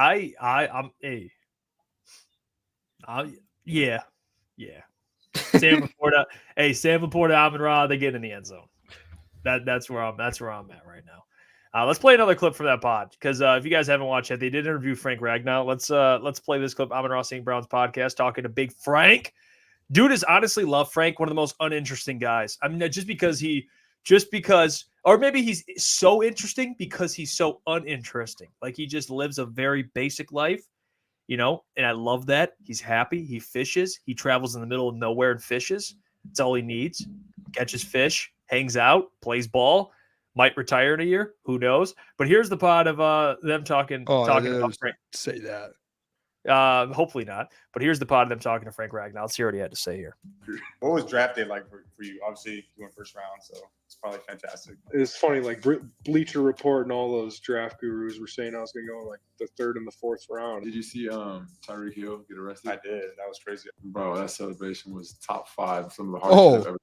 Who was your biggest inspiration? I'm assuming your dad. Like he was really, really, really hard on me. But like now where I am now, especially being a new dad, I got a lot of respect for how he conducted his business. Lions, first round, 20th overall pick in the 2018 draft. 3-time Pro Bowler.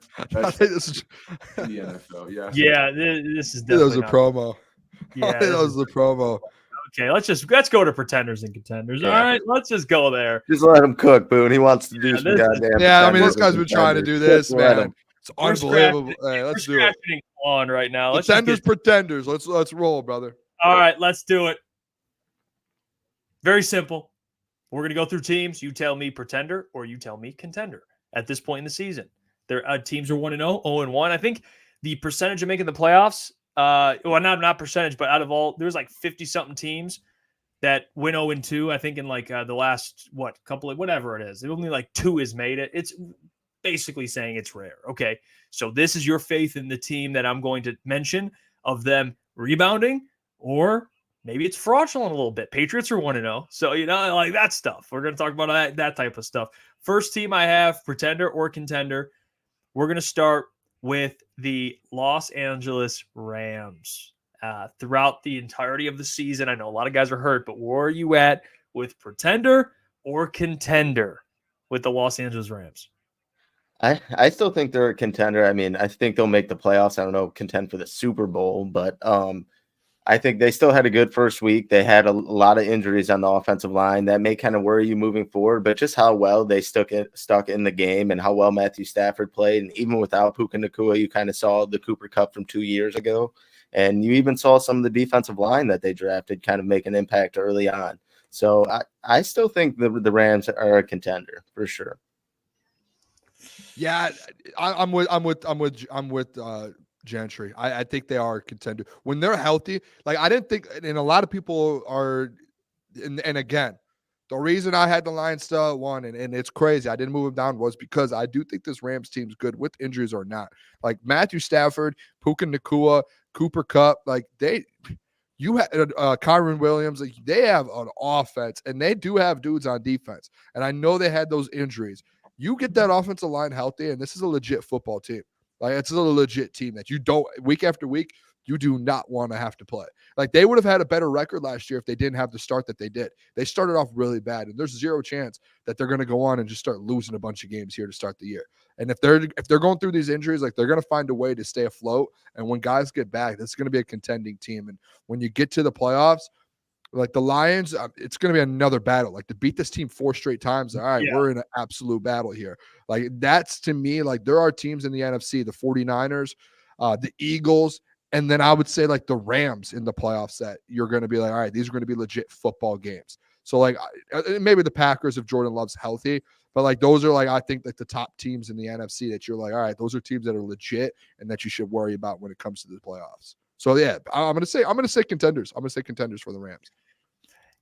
So real quick, I think it's fitting that we play some music here. Let me just get some in the background. All right, I definitely need a little bit of music. All right, I will say with the Los Angeles Rams, I picked them to win the NFC West. They have a ton of injuries. I'm worried. Yes. Am I gonna waver? No. I'm sticking with the Rams. Give me that. They're a contender. When Puka's healthy, might be on IR. A little worried. Not gonna lie to you. He's on my fantasy team too. A little upset. But if he's back, Cooper Kupp, Matthew, healthy offensive line eventually, and the defense seems to be not too shabby, actually, of a defense. I think that's a team that come playoff time with Sean McVay, Matthew, and those weapons, they could make a sneaky run. So I'm going to stick with Contender, but I'm holding on. I'm not going to lie to you because I'm the one who did say they'll win the division. And I'm not just staying put because I'm stubborn. I actually do believe when healthy, they're pretty good. All right, next team I have here, a team that after week 1, you might look at and say, hey, this team kind of might stink. But I did pick them, and I had confidence in them as well. That team, New York Jets. New York Jets. Where are you at with the New York Jets? I still think they're a contender. I think the defense, obviously wasn't their greatest game, but they still shown signs rather of, some good things. I think the defensive line will kind of get better as things go on, and maybe a player actually returns to their lineup that we talked about. But I think they have one of the easiest schedules in the NFL. It may take a couple weeks for them to look like their real self or what they will be at the end of the season.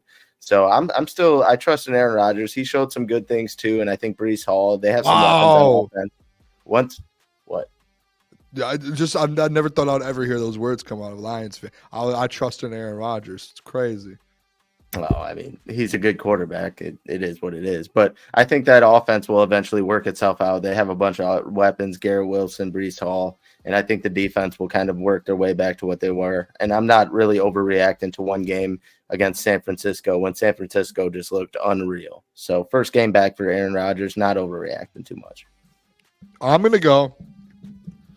This might not be the public answer. I'm going to go Pretender. Nick Bosa today came out. I don't know if you guys saw this.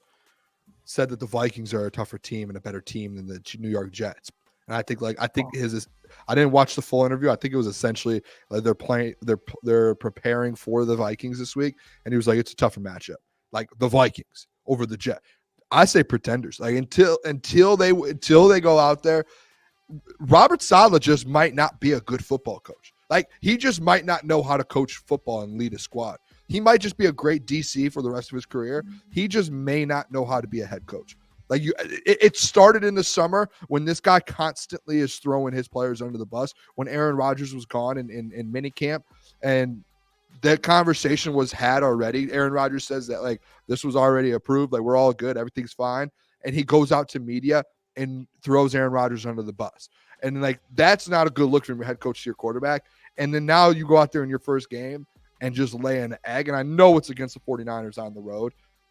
You cannot lay an egg like that. Like Aaron Rodgers didn't play the last 2 drives. Like there's no way in this earth that Aaron Rodgers on this Jets team, who people thought were legit contenders in the AFC, has to sit out for 2 drives to end the game because you're getting blown out by so much. Like that is embarrassing. Robert Saleh should have been fired a week ago as soon as that happened. Like he shouldn't have a job right now if you're starting quarterback, Hall of Fame quarterbacks sitting on the bench because you can't stay in a game. Like that's insane. That is insane. Pretenders, New York Jets. It was harsh. It was harsh. I don't hate it. You've been consistent, and I will be as well. I'm going to go Contender because week 1, Aaron Rodgers didn't play at all last year. I listened to him on Pat McAfee, and I think he gave some good excuses. Could definitely be a word you could use. I'm going to go with that's reasoning. the word. It's fair. I'm going to go with he gave good reasoning as to why they did struggle. That defensive line did not get to Brock Purdy. That's concerning. But I'm going to stick with a Contender because I think in the postseason, that defense and that offense, given the offensive line did look better. Breece Hall, still Breece Hall. I think the 49ers made them look like that. I'm serious. I think the 49ers made them look like that. And it is Aaron Rodgers' first game all last year. So that's where the only concern I will admit, I will concede to this point, Boone, Robert Saleh, Nathaniel Hackett. That is fair. But everything else, they're a contender to me. I mean, they just are. So that's where I'm at with the New York Jets. I'm going to go with Contender. The next team we're going to get to, the Baltimore Ravens, 0-1. They faced the Carolina Panthers week 2. And when I think about it, it's easy to be like, they're a contender. Lamar Jackson, the farthest he got was the AFC title game, and he didn't look good. So do you really believe this is a Super Bowl team? Do you think they're a contender, or do you think they're a pretender? Baltimore Ravens, what do you guys think? I think they're a contender. I mean, they look pretty good against the Chiefs, and I think their offense will kind of continue to get better. Obviously, Mark Andrews coming back from the injuries once he gets kind of back healthy. And Lamar showed some good things with throwing or running the ball, obviously, and there was some bad things passing.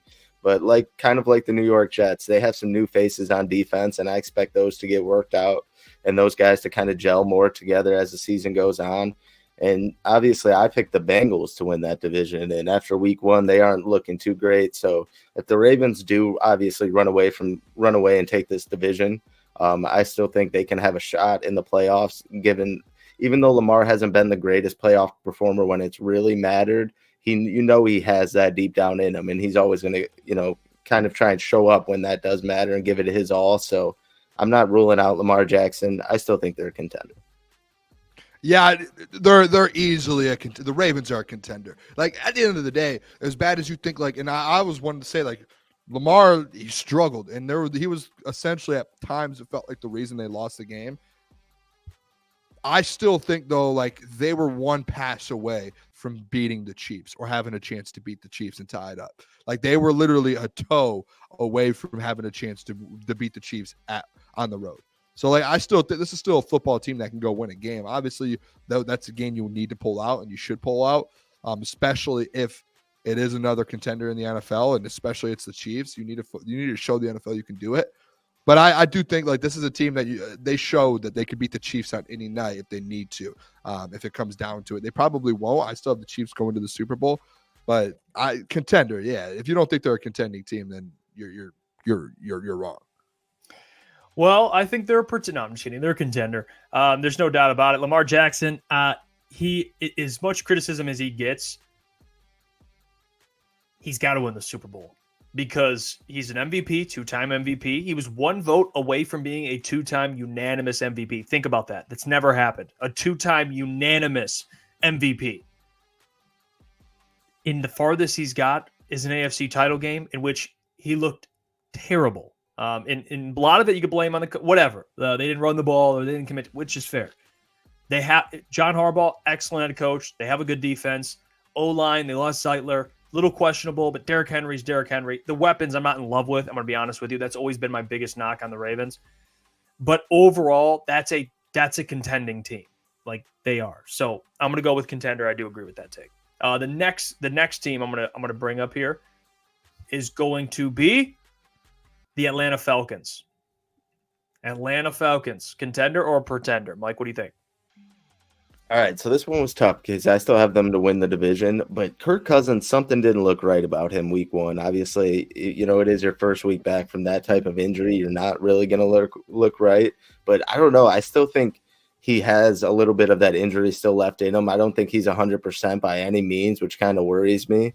And the offense just didn't look great with him in there. He didn't look as confident, as comfortable as he was. I don't know if it's something with the offensive line because they obviously do have the weapons for him to perform. They do have some weapons on defense too. Even I think their defense has consistently gotten better over the years.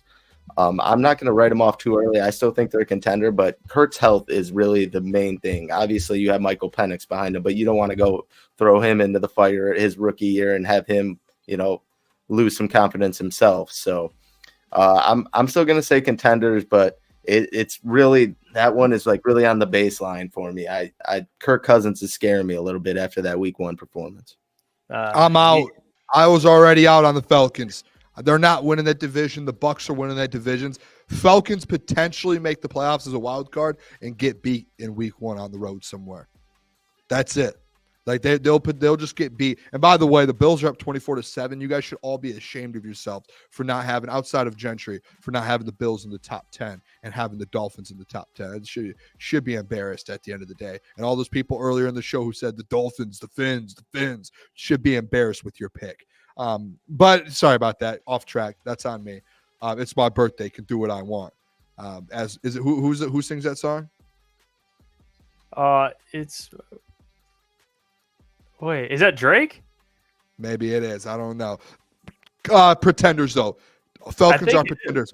The crazy thing is the Falcons right now, let's look at the NFC South. I said this the other day. Plus 145, the Falcons to win. Plus 190, the Saints to win. And plus 240, the Bucks to win. If you want to bet, I'm going to wait until after Sunday to take it because I think the Lions are going to win. So the Bucks will be 1-1, and that will probably drop a little.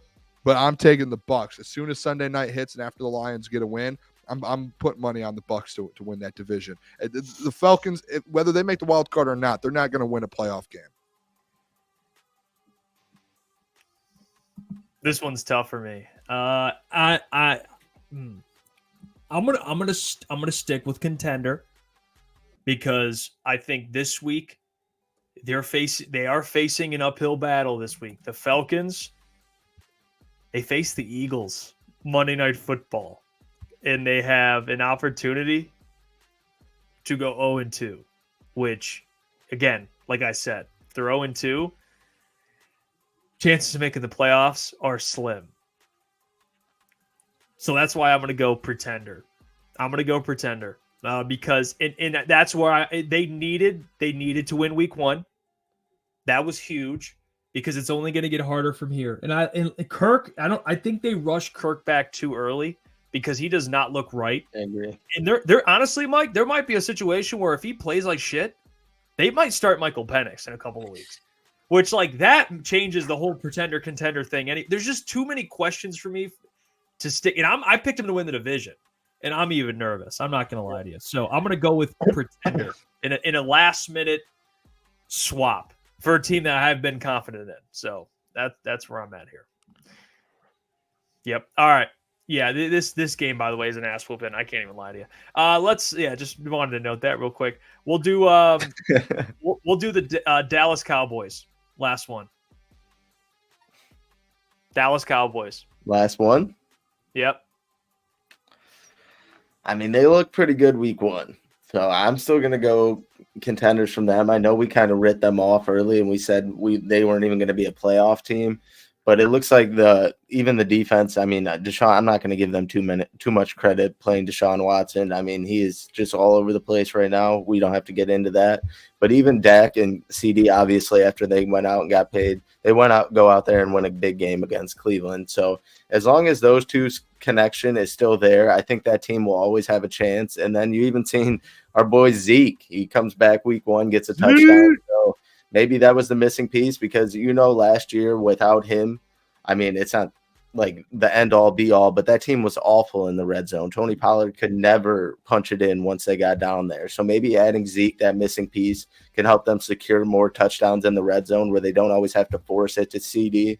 And then, it can kind of run more organically rather. So I'm still going to say contenders for them. Yeah, I hate to do this. I don't ever want to say contenders for the Cowboys, but I'll say this. This is how can I get around to not saying pretenders or contenders? How can I do this? Put a flag in this one. Like flag this one. It's like on an email. Let's flag this email. Oh, you're running from it? No, not running from it. Because I did say without CeeDee Lamb, they're not making the playoffs, and they do have CeeDee Lamb, so they're going to make the playoffs. They looked really good. Like, that was my best bet of the week. Was the Cowboys over the Browns on the road, and they were plus 2.5, plus 3.5. I thought that was easy. I thought money line was easy.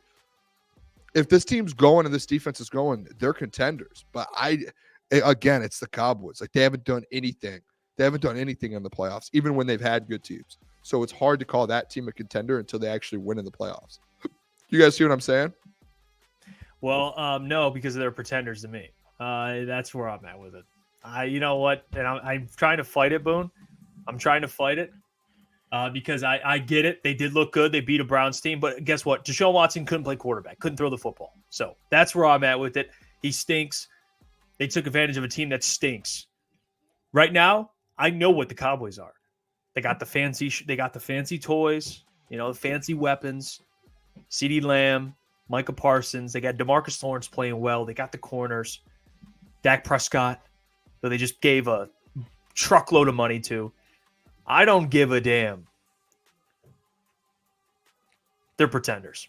It's as easy as that. Because we all know what happens. We know how this story ends, guys. We know how this story ends. They get in the playoffs and they fall off. So that's where I'm at. They're pretenders. Let's do another one here. Another team that I got on here, Cincinnati Bengals, after an ugly week 1. Cincinnati Bengals, where are we at? Losing to the Patriots. T. Higgins banged up. Jamar Chase yapping, professional yapper. Where are you guys at with it? All right, so this one hurts to say because I had the Bengals winning this division, as I previously said when talking about the Ravens. But kind of similar to the Kirk Cousins scenario in Atlanta, I don't think Joe Burrow is ready to play football right now. He just doesn't look in it. And obviously they had some changes too on the defensive side of the ball. I don't know how long that defense will be able to hold up. And then you have both wide receivers missing time, a little banged up. And without at least one of the two of them or both of them in there at the same time, I just don't know how much impact they can have with especially the running game. They have 2 new running backs, Chase Brown and Zach Moss, kind of taken over that backfield since Joe Mixon's gone. So I'm too concerned about Joe Burrow's health. He still doesn't look 100%. So I'm sadly going to say pretender. Yeah, I'm gonna go the same thing. And this could be just one of those overreaction Monday situation. I know it's Thursday, but overreaction. The overreactions of week 1 because they're 0-1. The start looked bad. It did feel like this was like a Bucs playoff team. You didn't get that feeling. We knew the defense was going to struggle a little bit, but to drop a game versus the Patriots, like that's different. Like that's the worst team in football right now. So I'm gonna have to say pretenders until you see something different. When we do this segment down the line, I'm hoping I can switch the Bengals over because I did have them making the playoffs in my final wild card spot, I believe. So I'm gonna switch over and I'm gonna say pretenders for now, and hopefully in a couple of weeks it's contenders for the Bengals. Yeah, I'm gonna stick with contender. I'm worried. I do think it is a bit of an overreaction, in my opinion. I get the Jamar Chase stuff. Like, I completely understand. But at the same time, Joe Burrow, for some reason, has been struggling, and I don't know why.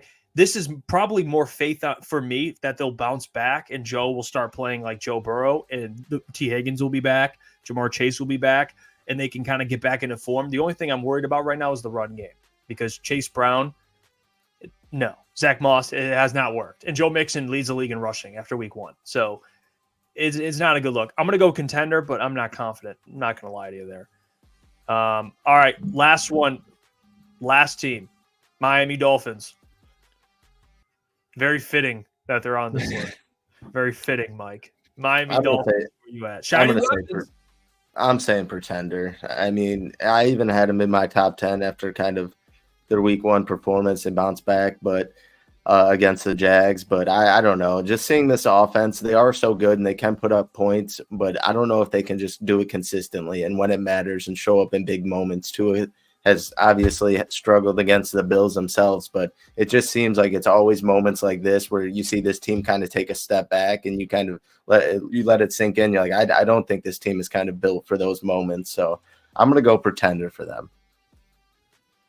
I'm gonna. Do we have to? Yeah, no, I'll stay consistent. I had them in third. I had them third in their division. I had them missing the playoffs. I just don't think I do think they have the offense to do it. Probably the top 5 offense in the NFL. The number 1 offense last year in the NFL. So they can do it and they could score with the best of them. I just don't think I think this year there's just so many teams in the AFC with the Bengals potentially back. I think the Steelers are going to be on the wild card spot. I think it's tough for them. And if the Jets are as good as people are thinking the Jets will be, that makes it even tougher for a team like the Dolphins. Even if you have that star-studded offense, it makes it tougher, playing in their division with another. You're already seeing that this is a tough game for them to drop here because this is a divisional game. You guys know, Dan Campbell says how big a divisional game is. If you can't, you guys thought the Bills were one of the worst teams in this division, and they can't beat them. They're pretenders. They're for sure pretenders. Best team in the division, by the way. I'll say that. Boone, I got to give you some credit on that. But Jack, go on. Yeah, they are right now. I'm not going to lie to you. But I'm going to go pretender. They are pretenders. When we're talking about winning a Super Bowl, I just don't trust Tua. I think they made a mistake, but at the same time, I understand it because they're handcuffed and they don't look at the Miami Dolphins organization and name me good quarterbacks other than Dan Marino. I mean, I get it. I totally understand it that they had to pay Tua. It was a bad decision. I don't trust them in the postseason. So that's where I'm at with the Dolphins. To me, they are a pretender. But Gabe, there you go, Boone. Pretenders, contenders. Can I ask a team? Yes, Boone. I want to ask a team. Do it. The Green Bay Packers. I would like to know what you guys think about the Green Bay Packers. I know Jordan Love out. He's going to come back at some point. Do you think they're pretenders or contenders when he does return? Ooh, Mike?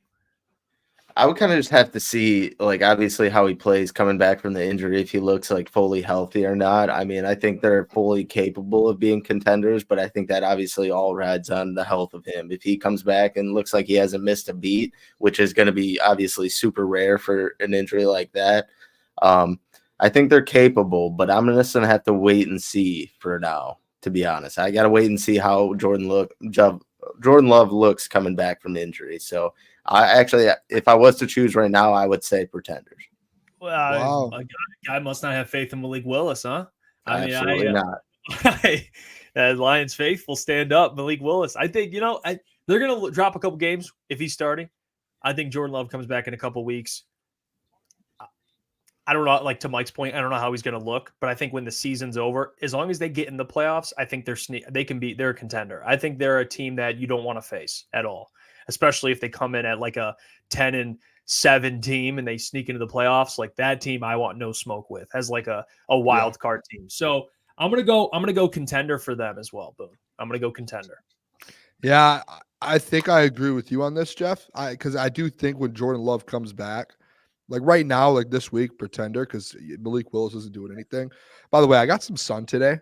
My eyes, like I look like I don't know, but it's unbelievable. Like, I don't know what this is. I didn't wear glasses today. Yeah, that's probably why. It's like the sun just like hit me in a weird. I don't know. It's weird. You have the Booner shades on, Boone? You didn't have yeah, the I think what it is when I put the shades on, I think it does something to my eye, and then when the sun comes out, it brings it out more. It's a weird concept. I don't know. I need to figure this thing out there. No, I think contenders though. When Jordan Love does come back, because we did see last year Jordan Love not go down, but he was playing bad, and there was a point to where Green Bay fans were like, we want Jordan Love out because he was struggling for so long. And I do think like you saw that turnaround a little bit in the second half, and they go and beat the Cowboys on the road. Should have beat the 49ers on the road in the playoffs. And they were like a legit team who, like, when they finally got hot, they looked really good. I think that's what's going to happen with the Packers. Like, would I be shocked if the Lions had to play the Packers at Ford Field in the playoffs and the NFC Championship? Like, I wouldn't be shocked if somehow someone knocks the 49ers off and the Lions Packers match up for a conference championship game. Like, I wouldn't be shocked at all. So I'm going to say contenders. As long as Jordan Love stays healthy and that team stays healthy, they have some weapons. The defense, they have some pieces on that defense too. I didn't hate what I saw. I do think the Eagles are a better team, but again, like the Eagles, contending team. The 49ers, contending team. Packers, contending team. Lions, contending team. So I'm not in on them. Not a fan, but contenders. And not that I wish injury on anybody, even though sometimes I'll predict it. I feel like predicting injuries. I don't know if that's sick. Honestly, I thought C-Mac would go down this year just because of the trends of his career. He's already dealing with an Achilles. That's what it's been rumored. So Jordan Love, not that I want him healthy, but at the same time, the Lions do benefit from that. All right. They do benefit because I think they'll be out of that division race if they drop a couple of these games with Malik Willis and Jordan Love takes 3 to 4 weeks to come back. I mean, I don't know what the timeline is. They haven't ruled them out officially for this game, but that's game planning purpose, I would assume, like just to keep it, we don't know if he's going to play or not. So the other team doesn't know. I don't know who they face this week. I don't know who the Packers face, but they play the Vikings. Oh, do they? Yeah, in Minnesota. I mean, either way, Jordan Mason ran for like 100. He ran for like 100 yards and, didn't miss a beat. So they would be stupid if CMC has any sort of injury to him, if he's not feeling good at all. Just sit him out. You're going to win against the Vikings. And you're already seeing what Jordan Mason can do against a good Jets defense. So if you're not sitting out CMC against the Vikings, then you're not thinking right. Yeah, I think the Lions might have this division not locked up, but they'll have a pretty good lead in a couple of weeks. I mean, we'll see how this Packers thing goes with Malik Willis because they're not bringing in a quarterback. I have not seen anything. So Malik Willis they're rolling with. The Lions could be like a couple game lead. I mean, I don't know what the Vikings face the 49ers. They'll probably drop that game. Bears are facing the Texans. They'll probably lose that game. So you're going to have two teams at 1-1, and you'll be at 2-0. And then, assuming they win this week, which I think they will. Hey, might look even better and better as we get down the stretch a little bit here, a couple of weeks down, at least the first quarter of the season. But guys, I want to bring on a guest here because we talked about it before. We're going to have a special guest on, and we're going to talk some Tampa Bay Buccaneers. So, please welcome to the show. Man took a time out of his day to join us at halftime, Mr. Stephen Cheah. Stephen, what's going on, brother? What's up, guys? How we doing? Good, man. Doing great. Appreciate you joining. Please welcome Stephen. Stephen, I got to ask you, because this week, big week, Lions, Tampa Bay Buccaneers. I love talking to especially a two-time Super Bowl champ, I might add. Have to add Thank that you. as well. What, from your perspective, facing the Detroit Lions, your thoughts on the matchup, because I spoke about it today. Offensive line, at least your guys' interior offensive line, struggled a little bit last week. Lions are getting back DJ Reader. How do you see this matchup going? Some things you're concerned about. I'm interested to see how it goes because actually something very interesting happened today. So Liam Cohen, our new offensive coordinator who comes from Kentucky, but before that he was with McVay in I was going to say St. Louis, but with the Rams. They try to run a lot of 11 personnel. And a reporter asked him today, like, what did you see? Did you learn a lot from the Rams just playing the Lions? And he said that the Lions stayed in base, so in a 4-3 defense, the whole or like in obvious passing situations, third and long, etc. They changed up, but for first, second down, they stayed in their base defense. So I'm interested to see kind of what our offense looks like. If DJ Reader is playing, that's obviously not good for our run game. Graham Barton, I thought. He had some really, really good plays, and he had some misses. Overall, I thought it was a pretty good debut. Cody Mauch, I thought, was pretty good. Our left guard is new. He had his ups and downs, Ben Bredesen. But I'm interested to see if we can run the football. There were, and I put it on my Twitter, there were cut-ups of the run game. There were some nice plays. Buck Irving had a 31-yard run. Rashad White had a 15-yard one. A couple, decent chunks in there, like 8 yards, 7 yards.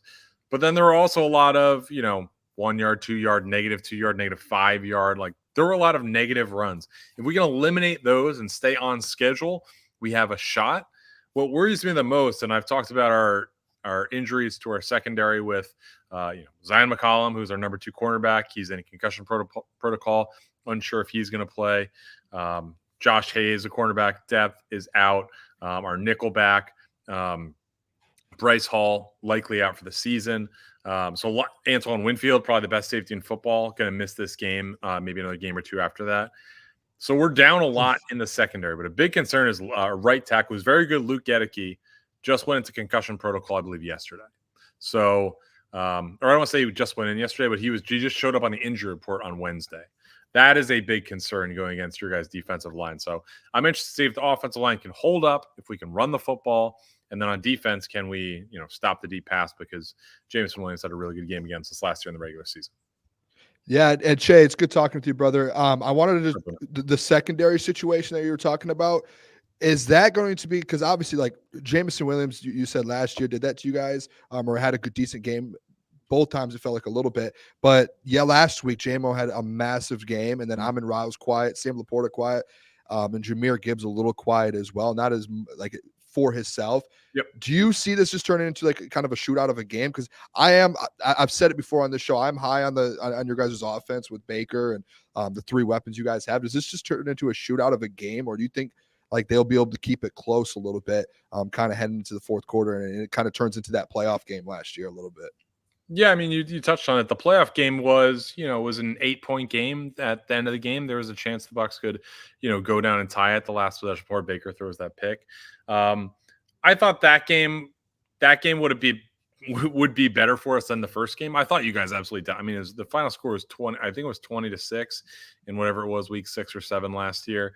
I thought it felt like you guys should have won by like 20 points, 28 points, something like that. Like that game was a blowout. It was, and we got the block of the year, didn't we, in that game? We did, yeah. The block of the year in that game. Goff was zipping it. He was zipping it. Yeah, on current Lions cornerback Carlton Davis. So. Yep. Yes. That's true. Great point. Maybe he wasn't zipping it, actually. Continue. Yeah, but I'm interested to see. Jared Goff has had success against Todd Bowles in the past. Like if you go back to his days with the Rams, he has turned it over, but he puts points on the board. So I'm interested to see how our defensive line can get at. You guys have a very good offensive line. If we can get to Jared Goff. Kalijah Cansey, your first round pick from last year, got hurt last Friday in practice. He had a calf injury. He missed Sunday's game. He hasn't practiced so far this week, so it's not looking good for him to play on Sunday. If he's not there, we have Vita Vea, who's a good player. Yaya Diaby is a good player off the edge. Joe Tryon-Shoyinka, if he can show up, he has not. He's kind of been a disappointment in the first couple of years. He had a sack last week. If he can show up and generate some pressure, we can get Jared Goff off his spots. I think there's a chance this could be a little bit more of a low-scoring game, a little bit more of a closer game. If we can, I think that you guys are going to have a lot of time to kind of pick us apart. I think you guys are. I believe it's a 7-point line. I think that's probably about right. I think you guys should be pretty sizable favorites in this game. Yeah. And Steven, thanks for joining us again. And kind of last year, we kind of became Baker Mayfield fans. I know I could speak for these two and a lot of people around Detroit. We kind of gained a certain level of respect for him after that playoff game, just, him handling everything like a professional, speaking out against the Lions and whatnot. But I just want to know your confidence level in Baker Mayfield and how far do you think he can take this Tampa Bay team? I do have confidence in Baker. Like if you look at, do I think he's a guy that's, a top, 3 or 5 quarterback in the league that's going to put you in the playoffs every season?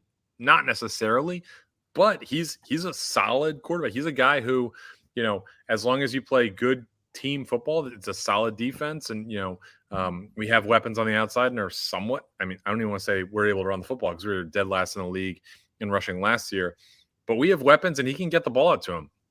Physically, this guy was a number 1 overall pick, in 2018. So it's not like he doesn't have the tools to be a very good quarterback. Same with Jared Goff, like not that dissimilar. Both didn't work out with their first stop, went to a new destination and things kind of turned it around. So I have a lot of confidence in Baker. I think it's definitely a solid quarterback. He's been playing like pretty good, obviously last week. And, you can cherry pick stats. He's the best quarterback rating in the NFL since week 14 of last year. But he has a very strong arm. He has enough mobility. He can, run when needed to. He'll usually be in the, 6 to 21 yards rushing per game. And he can climb the pocket and make plays with his legs when he needs to. He has all the arm talent in the world. Guys really like him. They're going to play for him. This isn't like a Jeff George situation. That's a little bit of a throwback. But he is definitely a good player that you can build around. And they're doing that. They signed him to a very reasonable contract, which is good, 3 years, $100 million. So that provides them the opportunity to build around him, which they have been doing. They re-signed, all the guys they wanted to bring back, whether it be Mike Evans, Tristan Wirfs, Antoine Winfield on defense, etc. So I think Baker, especially for the contract, is a great player. Well, speaking of a guy who I hope will be living in your backfield on Sunday, Aidan Hutchinson.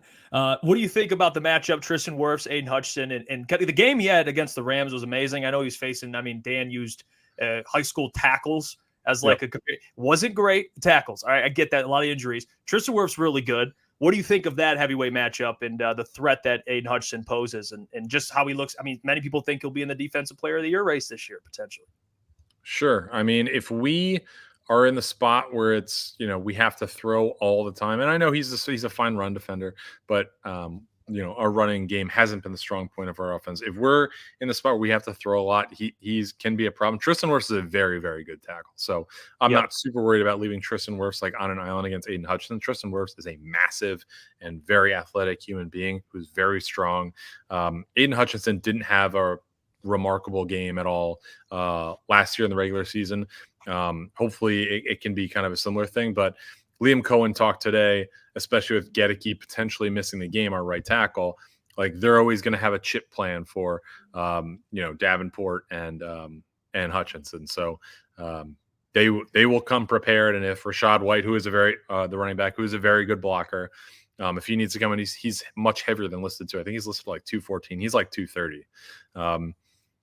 He can absolutely block. So I anticipate you'll see some chipping, especially on the right side with Reddick potentially being out if he is out.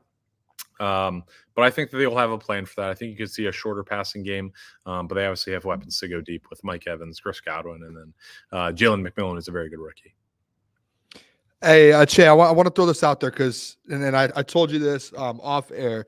I have the Bucks winning the division, and everyone on our show, all these guys here that are asking you questions, they picked the Falcons, and everyone in our chat, they all clowned me when I picked the Bucks, and they said it's not going to happen. Can you just give a little bit on how you feel about them winning the NFC South and kind of the confidence level going in? Because it feels like you guys brought back, obviously not everyone, but what you guys did in the playoffs last year and then continuing to this year and the offense building again, like just keep kind of the momentum going. I'm very shocked that no one has the Bucks essentially winning this division. It's shocking that they're the third best odds. It's the aura. Kirko. Yeah. I mean, Tampa, Florida is a somewhat sleepy town. Like you don't necessarily think about Tampa, Florida when you think about great franchises that are dominant. You think about the Ravens, you think about the 49ers, you think about the Eagles, and think about the Chiefs.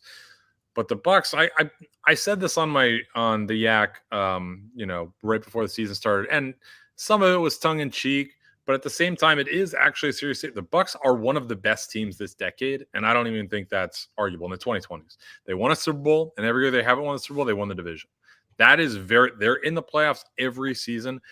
They brought back their team from last year and made some additions, obviously, through the draft and whatnot.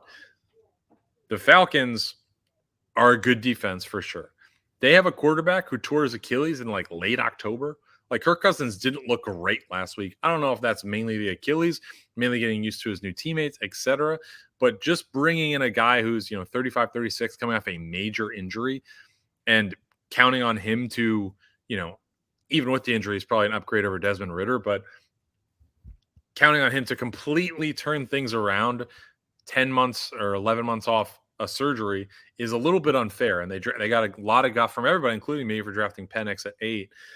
But they had been with Kirk Cousins before that. So maybe they knew something like he wasn't necessarily going to be ready. And they've said, maybe he'll sit for 5 years, which is ridiculous. But maybe the plan was Cousins is not super ready to play right away. Let's get a guy in who can maybe steady the ship and then hold it over till Cousins is ready, who, at full health is probably an upgrade over Penix. Last thing I have here, Cheah, I know I watched on the Yak, you did your score predictions, record predictions, and you had the Detroit Lions winning the Super Bowl. You had Jared Goff winning MVP, which I texted you. I say I had the same pick on this show. We did our predictions. I had the same exact thing. What are your thoughts just overall with all the Lions fans and our listeners here? Thoughts on the Lions this year and kind of as their Super Bowl expectations?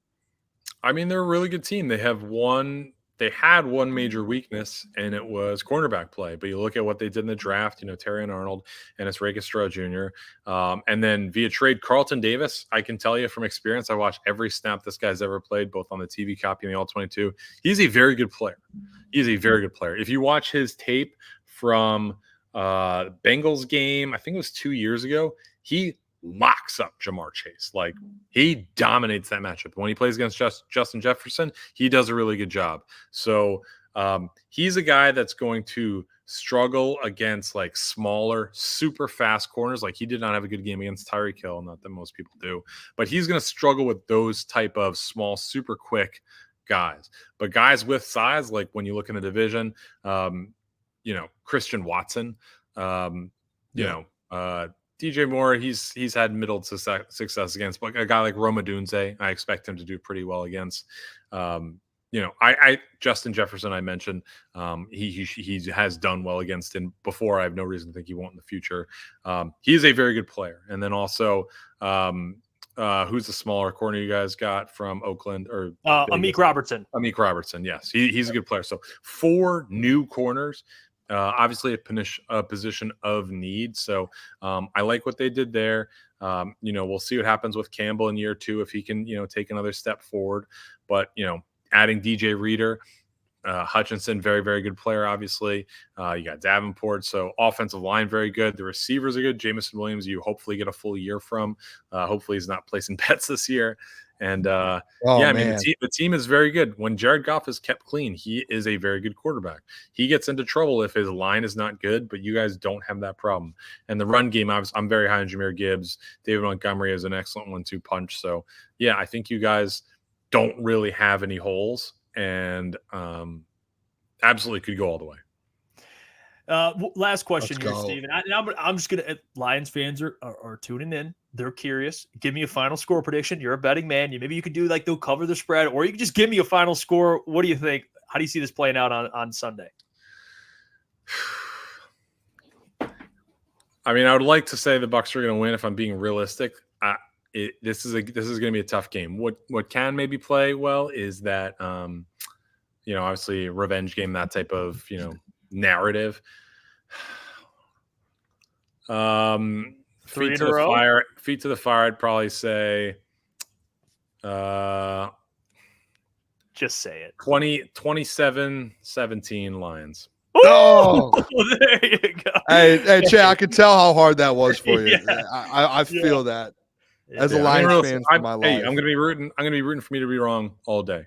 No doubt about it. I'm a Bucs fan first. So hopefully I'm wrong, but yeah, I mean, the Lions, I think, are right now the better team. Let's see how our team develops. We're very banged up. If things are fully healthy and on a neutral field, I think it's a much closer game, but they're not. Yeah. That should be a good game, though. I'm excited. Yeah, for it. I hope so. I think it will be as well. We appreciate you, Steven, joining at halftime. By the way, Barstool Zone. Check him out at Stephen Cheah on X. We'll talk to you very soon, Steven. We appreciate you. Thanks, guys. Thanks for joining. Go check him out on X, man. Give him a follow. He's a great follow. And again, took time, joined the fellas right before. Hey, we got 3 minutes left. He made time. Appreciate him for that. It's big time. Some mailbag here, a couple minutes. I don't know if we even have much time. Yeah, I mean, hey, if you guys got any questions, drop them. We'll answer a couple questions here before we end the show. I know people are talking about Caleb Williams for some reason. That's why I love our chat. Just all over the place. They're talking about Caleb Williams averaging 64 yards a game, Mr. Detroit City. Oh, yeah. Good news, boys.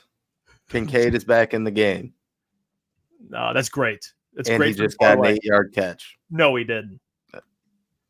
But hey, so we're off and rolling there. Jalen Waddle, Tyreek Hill, take us home. 50 yards from Tyreek Hill and Jalen Waddle in the end zone for cashing. That's it?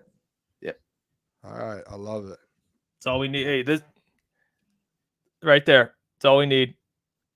That's all we need. Jalen Waddle just get it in the end. And he got tackled on the 1 yard line. I mean, what do we know? Fuck. I mean, what are we doing, Mike? That should have already cashed. Brutal. Ghetto Boy One says Mailbag Michigan State will beat Michigan. Boone bet a follow back on it. Oh, I promise you that's not going to happen. Actually, we're tomorrow. No, a follow back. I mean, Ghetto Boy Want just shoot me a message on Twitter. I'll follow you back right now. They're not going to beat Michigan. Or they're not. I don't know. Honestly, why do you not sound confident in that, bro? I'm going to that Davis Warren performance had Boone in the blender. I would like to do a segment tomorrow on Michigan. I had wrote a whole paragraph and notes and check marks and everything on Michigan for this week. And so I would like to have a little a 5-minute stretch for myself tomorrow with Michigan. I have worries. I do have worries. Yeah. There are definitely like Michigan. I don't know how to put it lightly. There's no reason to. They look like shit. They have a quarterback problem. Their defense is on the field fucking 90% of the game. Their wide receivers gain no separation. Their running backs are mid. Yeah. The Don? I thought the Don the Don is not showing up. He is not the Don that we hoped he would be. And even the offensive line, what this team was built on, their success these past 3 years, and that was great. Obviously, they lost a lot of people, but it's got to be better. Yeah, I get it. Mike, I'm here. As a friend, I'm here for you guys. I think this week, who do they face? Who does Michigan face this week? Arkansas State, right, Boone? Yeah, and then they're going to do this 2 quarterback. Not the 2 quarterback thing. What do I say on the show? If you got 2 quarterbacks, you got 0. You got 0. There you go. Well, hey, I thought you guys, especially tomorrow, you guys are going to want to tune in. We'll break Michigan down. We'll talk about the NFL slate, Lions, Bucks. We'll get into it. Booner's bets. It'll be a jam-packed show for this weekend. Yeah. Appreciate Mike. Appreciate Steven joining the program. Appreciate you guys. Boone, I hope you had the best day ever, man. Because Boone's birthday. Hey, it was a good day. Happy birthday again. I mean, shout out to people, man. You got to do it. Shout out to you, Boone. Happy birthday. Lions, get a win for the man's birthday. I mean, Please. Screw me. Screw everyone else. Get a win for this man's birthday. And by the way, too, a disaster of a situation today. I have to go out on Saturday or Sunday and drive around and go find a new Kool-Aid jug. The Kool-Aid jug got shattered in my car today. Absolutely shattered everywhere. Real glass. That could be like a curse, Boone. No, don't say that. We don't need that. We didn't need that in the air, Unc. We didn't need that in the air. Didn't need that out there. That could be. We did not need that, Unc. That was all right, let's get out of here. We got to get out of here. We can't. I'm throwing it back in. It's not a curse. It's a blessing. We got to get a new one. That's bad. No, I don't They like that. played bad on Sunday. No. They played bad on Sunday. Yeah, Mr. Detroit City, if someone wants to buy a piece of glass, I'll ship it out to people. Oh, no. It's a legendary one. By the way, it wasn't the same one from last year, too, anyway. So it was a new one because do you remember the one from last year got confiscated at the NFL draft? They took it from me. It was never meant to be, Boone. That's what. So this one had to go anyway. So I'm gonna go find a new one. I know exactly where they sell them. I'll be there on Saturday night to go pick it up. All right. Well, there you have it. By the way, get your merchandise. Roman cooked up a chef's kiss. Beautiful design. Bully Montgomery. Every time. He does not miss. I'm serious. He really doesn't. It's on officialctsports.com. Oh, it's Roman. It's the house that he built. It's all over there. Check out get your merchandise now. And you can rock it to the game if you're going. But until tomorrow, we'll catch you guys. Have a great night. Stay blessed out there. Peace. Love you guys.